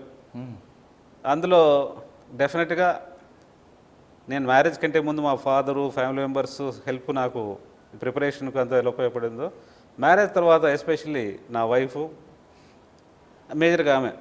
ఎందుకంటే పిల్లలు అప్పుడు జాబ్ చేస్తున్నాం, పిల్లలు ఆమె చూసుకుంటూ నా ప్రిపరేషన్ కోఆపరేట్ చేసుకుంటూ డెఫినెట్గా సక్సెస్లో ప్రధాన పాత్ర డెఫినెట్గా ఆమె దగ్గర తీసుకోవాలి. ఇక పిల్లలు అంటారంటే మొదటి నుంచి కూడా 21 సంవత్సరాల సర్వీస్లో మేడం 50% ఇచ్చారు, మేజర్ షేర్ తీసుకోవచ్చు అండి. ఎందుకంటే సెలక్షన్ నాకు మ్యారేజ్ అయిన తర్వాత వచ్చింది. అంతా కూడా రోడ్డు మీద ఉన్నప్పుడు ఆవిడే కదా పిల్లలు. నేను బయట చదువుకొని అప్పుడు అంత పెద్ద కాన్సన్ట్రేట్ చేయకపోయినా పిల్లలు పెంపకం చేసుకుంటూ వాళ్ళకి చదువు చేయించుకుంటూ నా కోఆపరేషన్ ఎక్కడో నా యొక్క ప్రిపరేషన్కు హెల్ప్ చేశారు. డెఫినెట్గా మేజర్ సక్సెస్లో మేజర్ షేర్ ఆవిడకే ఇవ్వాలి. ఇక పిల్లల విషయంకి వచ్చేటప్పుడు పిల్లలు నాకు 2 అబ్బాయి అమ్మాయి. పాప మెడిసిన్ చదివింది, బాబు ఇంజనీరింగ్. వాళ్ళ ఎడ్యుకేషన్ విషయంలో వాళ్ళ కోరిక ప్రకారం వాళ్ళ చాయిస్ ప్రకారమే మనం చదివారు. అట్ సేమ్ టైం నా చాయిస్ ప్రకారం కాబట్టి కూడా వాళ్ళు చదివిన తర్వాత ఏం కావాలనుకున్నది వాళ్ళ సివిల్ సర్వీస్ మీద దే కాన్సన్ట్రేటెడ్. బట్ నేనైతే మా పాపను పీజీ చదవమని చెప్పాను, మా అబ్బాయినేమో ఎంఎస్కి వెళ్దామని అనుకుండేది. బట్ వాళ్ళకు మైండ్లో మొదటి నుంచి కూడా సివిల్ సర్వెంట్ కావాలని కోరిక మీద ఉండడంతో సో వాళ్ళకు మళ్ళీ ఇప్పుడు కోచింగ్ ఇప్పించడం జరిగింది. They are both are pursuing civils. భగవంతుడి నిర్ణయం. సాధారణంగా పోలీస్ ఆఫీసర్ అనగానే కొంచెం సీరియస్ ఫేసు, రఫ్ వాయిస్, కొంచెం మజిల్స్ ఇవన్నీ కూడా కనిపిస్తుంటాయి. కానీ మీరు చూసి ఒక బ్యాంక్ ఎంప్లాయీ కనిపిస్తారు తప్ప పోలీస్ ఆఫీసర్ కనపడరు కదండి. యూనిఫామ్ వేస్తేనే నేను బలిమని చూసినప్పుడు కూడా మిమ్మల్ని ఆర్డీఓ తహసీల్దార్ అనుకున్నాను తప్ప. అంటే ఐ బిలీవ్ ఇన్ దట్ అది ఆ విధంగా మెయింటైన్ చేయాలంటారా? అదేం నాట్ నేస్తారండి. నేను ఐ బిలీవ్ ఇన్ దట్ కదా. మనం ఇంత ఏం చేయకపోయినా అల్టిమేట్గా మన జడ్జి చేయగలిగిన వాళ్ళు, మనం సర్వీస్ చేయాల్సిన వాళ్ళు ప్రజలు. They are the best judges. వాళ్లకు ఏది ఇష్టం లేదు, మనం ఏదో హార్ష్గా ఉండాలి, హార్ష్గా మాట్లాడాలనేది మనం ఎవరైతే మనం సర్వ్ చేస్తున్నామో వాళ్ళకి ఇష్టం లేదు కదా. వాళ్ళకు సర్వీస్ అందాలి, మనము 100% ఇన్వాల్వ్మెంట్ చేయగలిగితే అదే సాటిస్ఫాక్షన్ వాళ్ళకు. ఆ కాన్సెప్ట్ నేను నమ్మాను. అంటే మీలాంటి ఆఫీసర్లు అంటే మీ స్థాయి వరకు కానీ అబౌవ్ డిఎస్పీ కేటరీ లేదా అబౌవ్ సిఏ కేటరీ వరకు కొంచెం పొలైట్గా మాట్లాడినా కింది స్థాయిలో ఇప్పటికి కూడా ప్రజల పట్ల చులకన భావంతో మాట్లాడే ఆఫీసర్లు కనిపిస్తుంటారు. వాళ్ళలో మార్పు వస్తే కదా ప్రజల్లో గౌరవం పెరిగే అవకాశం ఉంటుంది. అంటే ఓవర్ పీరియడ్ ఆఫ్ టైం స్లోగా చాలా వరకు మార్పు వచ్చేసింది. పోలీస్ స్టేషన్లో ఇంత మునుపు మహిళలు కానీ వృద్ధులు కానీ పిల్లలు కానీ వెళ్ళాలంటే భయపడేవాళ్ళు. ఇప్పుడు చాలా వరకు నేను డెఫినెట్గా గర్వంగా చెప్పగలుగుతాం, 100% చెప్పలేదు కానీ చాలా వరకు మోస్ట్ ఆఫ్ ది కేసెస్లో మహిళలు ధైర్యంగా వెళ్ళి పోలీస్ స్టేషన్లో కంప్లైంట్ ఇచ్చే స్థాయికి వచ్చారు. ఇంకా రాబోయే రోజుల్లో ఇంకా మార్పు వస్తుంది, 100% మార్పు వస్తుందని నేను ఊహిస్తాను. సార్ మీ కింద స్థాయి సిబ్బందిలో మార్పు వచ్చిందా లేదా అని మీద థర్డ్ పార్టీ ఎంక్వైరీ చేసే అవకాశం ఉంటుందా? డెఫినెట్లీ అండి. థర్డ్ పార్టీ ఎంక్వైరీలో భాగంగా మాది ఓన్గా స్పెషల్ బ్రాంచ్ ఉంటుంది. బట్ నాకు తెలిసిన పబ్లిక్ నుంచి ఇన్ఫార్మెంట్స్ నుంచి కానీ ప్రజలు ఎప్పుడైనా నా దగ్గర గ్రీవెన్స్ కోసం వచ్చినప్పుడు ఫస్ట్ థింగ్ నేను అడిగేది వాళ్ళ వైపు నుంచి పోలీస్ స్టేషన్లో ఎలా ఉంది ఏంటి. So public feedback, special branch feedback, అన్ని సోర్సెస్ నుంచి ఫీడ్బ్యాక్ తీసుకుని ఎక్కడైతే లోపాలు ఉన్నాయో వెంటనే దాన్ని కట్ చేయడం స్టార్ట్ చేసి రిఫార్మ్ కోసం కూడా ట్రై చేస్తున్నాం. ఓకే, మీరు స్టార్టింగ్ నుంచి చెప్తున్నారు నా టీం వర్క్ నా ఇండిపెండెంట్ వర్క్ కాదు, టీం వర్క్తో ఈరోజు సక్సెస్ అని చెప్తున్నారు. టీం వర్క్ ఎక్కువగా నమ్మే రవీంద్ర బాబు గారు మెన్ వెల్ఫేర్ కోసం ఏం చేయబోతున్నారు? డెఫినెట్గా అండి. ఫస్ట్ మెన్ నా దృష్టిలో ఏంటంటే గ్రౌండ్ లెవెల్లో పనిచేస్తున్న కానిస్టేబుల్ కానీ హోమ్ గార్డ్స్ వాళ్ళ సమస్య కోసం ఇక్కడ దాకా రావాలకూడదు. వాళ్ళు ఇక్కడ దాకా వచ్చి వాళ్ళు రిక్వెస్ట్ పెట్టకుండా వాళ్ళు అక్కడ పనిచేసుకుంటేనే పోలీస్ స్టేషన్లో వాళ్ళకి కావాల్సిన వెల్ఫేర్ అంతా కూడా వాళ్ళకి అందేలాగా చేయడమే నా ధ్యేయం. సర్వీస్ మ్యాటర్స్ కావచ్చు, లేదంటే వాళ్ళ ఫ్యామిలీలో ఎవరికైనా హెల్త్ ఇష్యూస్ కావచ్చు, వాళ్ళ పర్సనల్ ఇష్యూస్ కావచ్చు, డెఫినెట్గా వాళ్ళు మనం ఊహించేదానికంటే ముందే వాళ్లకు మనం ఆ ఫలాలు అందించాలనేది ఉద్దేశం. నేను ప్రీవియస్గా పనిచేసిన కృష్ణా జిల్లాలో కూడా అదే కాన్సెప్ట్తో పనిచేసాం. అక్కడ ఈ హౌస్ సైడ్స్ గవర్నమెంట్ ఇచ్చిన హౌస్ సైడ్స్ దాంట్లో భాగంగా హోమ్ గార్డ్స్ మా దగ్గర పనిచేస్తున్న హోమ్ గార్డ్స్ చాలా పూర్ బాయ్స్ ఉంటారు, ఆర్థికంగా అంత ఫైనాన్షియల్గా సపోర్ట్ లేని వాళ్ళు. సో వాళ్ళకి దాదాపు ఒక 500 మెంబర్స్కి మనం ప్రభుత్వ ఈ సైట్స్ అలొకేషన్లో బాగా 800 మందికి ఇప్పించాము. అలాగనే కరోనా టైంలో కూడా వాళ్ళు ఎవరు ఊహించకుండానే మనం వాళ్ళకి ఇంటికే వెళ్ళి కరోనా రిలేటెడ్ మెటీరియల్ కానీ ప్రొవిజన్స్ కానీ చాలా చోట్ల ఇవ్వడం జరిగింది. సర్వీస్ మ్యాటర్స్ కూడా ప్రమోషన్ విషయానికి వచ్చేటప్పటికి ఈరోజు వేకెన్సీ వచ్చిందంటే మ్యాక్సిమం 1 or 2 డేస్లో వెంటనే ఆ ప్రమోషన్స్ మనం ఇవ్వడం జరిగింది. ఆ కృష్ణాజిల్లాలో సేమ్ పాలసీ కూడా అడాప్ట్ చేస్తాం. ప్రమోషన్ ఆస్పెక్ట్ కావచ్చు, రిటైర్మెంట్ బెనిఫిట్స్ కావచ్చు, తర్వాత వాళ్ళకి ఏదైనా అదర్ ఇష్యూస్ ఉన్నా కూడా వాళ్ళు ఊహించిన దానికంటే ముందు వాళ్ళ బెనిఫిట్స్ అందేలాగా చూడడమే నా టాప్ ప్రయారిటీ. సార్ ఫైనల్గా డిపార్ట్మెంట్లోకి రావాలనుకున్న వాళ్ళకి లేదా ఆల్రెడీ డిపార్ట్మెంట్లో ఉన్న వాళ్ళకి మీరు ఇచ్చే మెసేజ్?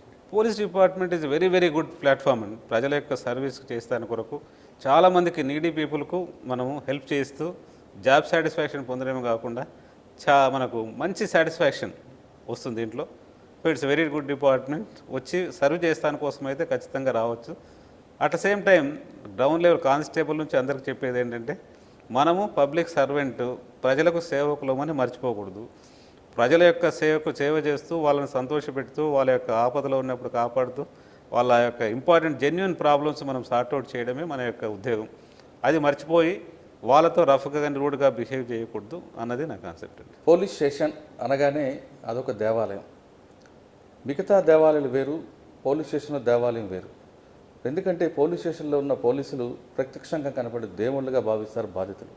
పోలీస్ స్టేషన్కి వచ్చి తమ బాధ చెప్పుకుంటే సగం బాధ తీరిపోద్దని భావించే బాధితులు చాలామంది ఉన్నారు ఈ లోకంలో. అటువంటి సమయంలో వచ్చే బాధితుల పట్ల పోలీసులు ఖచ్చితంగా సున్నితంగా మాట్లాడితే వాళ్ళు సగం బాధతో తగ్గిపోతుందని చెప్తున్నారు రవీంద్ర బాబు గారు. అదేవిధంగా ప్రజలకు నేరుగా సేవ చేయాలంటే పోలీస్ డిపార్ట్మెంటే నెంబర్ 1 అంటున్నారు రవీంద్ర బాబు గారు. ఖచ్చితంగా మీరందరూ పోలీస్ డిపార్ట్మెంట్ చేరండి, ప్రజలకు మరింత సేవ చేయండి. ప్రజలకు ఎంత సేవ చేస్తే వాళ్ళ దృష్టిలో మీరే హీరోలు. సినిమా హీరోల కన్నా మీరే రియల్ హీరోలుగా భావిస్తారు ప్రజలు. ఇది ఈ వారం రవీంద్ర బాబు గారితో ఎక్స్క్లూజివ్ ఇంటర్వ్యూ. వచ్చే వారం మరో గెస్ట్తో మళ్ళీ కలుద్దాం. ఇంతవరకు నమస్కారం. మీరు చూస్తున్నారు ఐ డ్రీమ్ న్యూస్ని. Please subscribe. I dreams. For more videos, Subscribe. I Dream. Please subscribe for more videos. I dream. I dream. For more videos, Subscribe, I dream. Please subscribe. Subscribe I dream channel. Do subscribe. I dream. I Dream ఛానల్ని subscribe చేయండి. Do watch I Dream.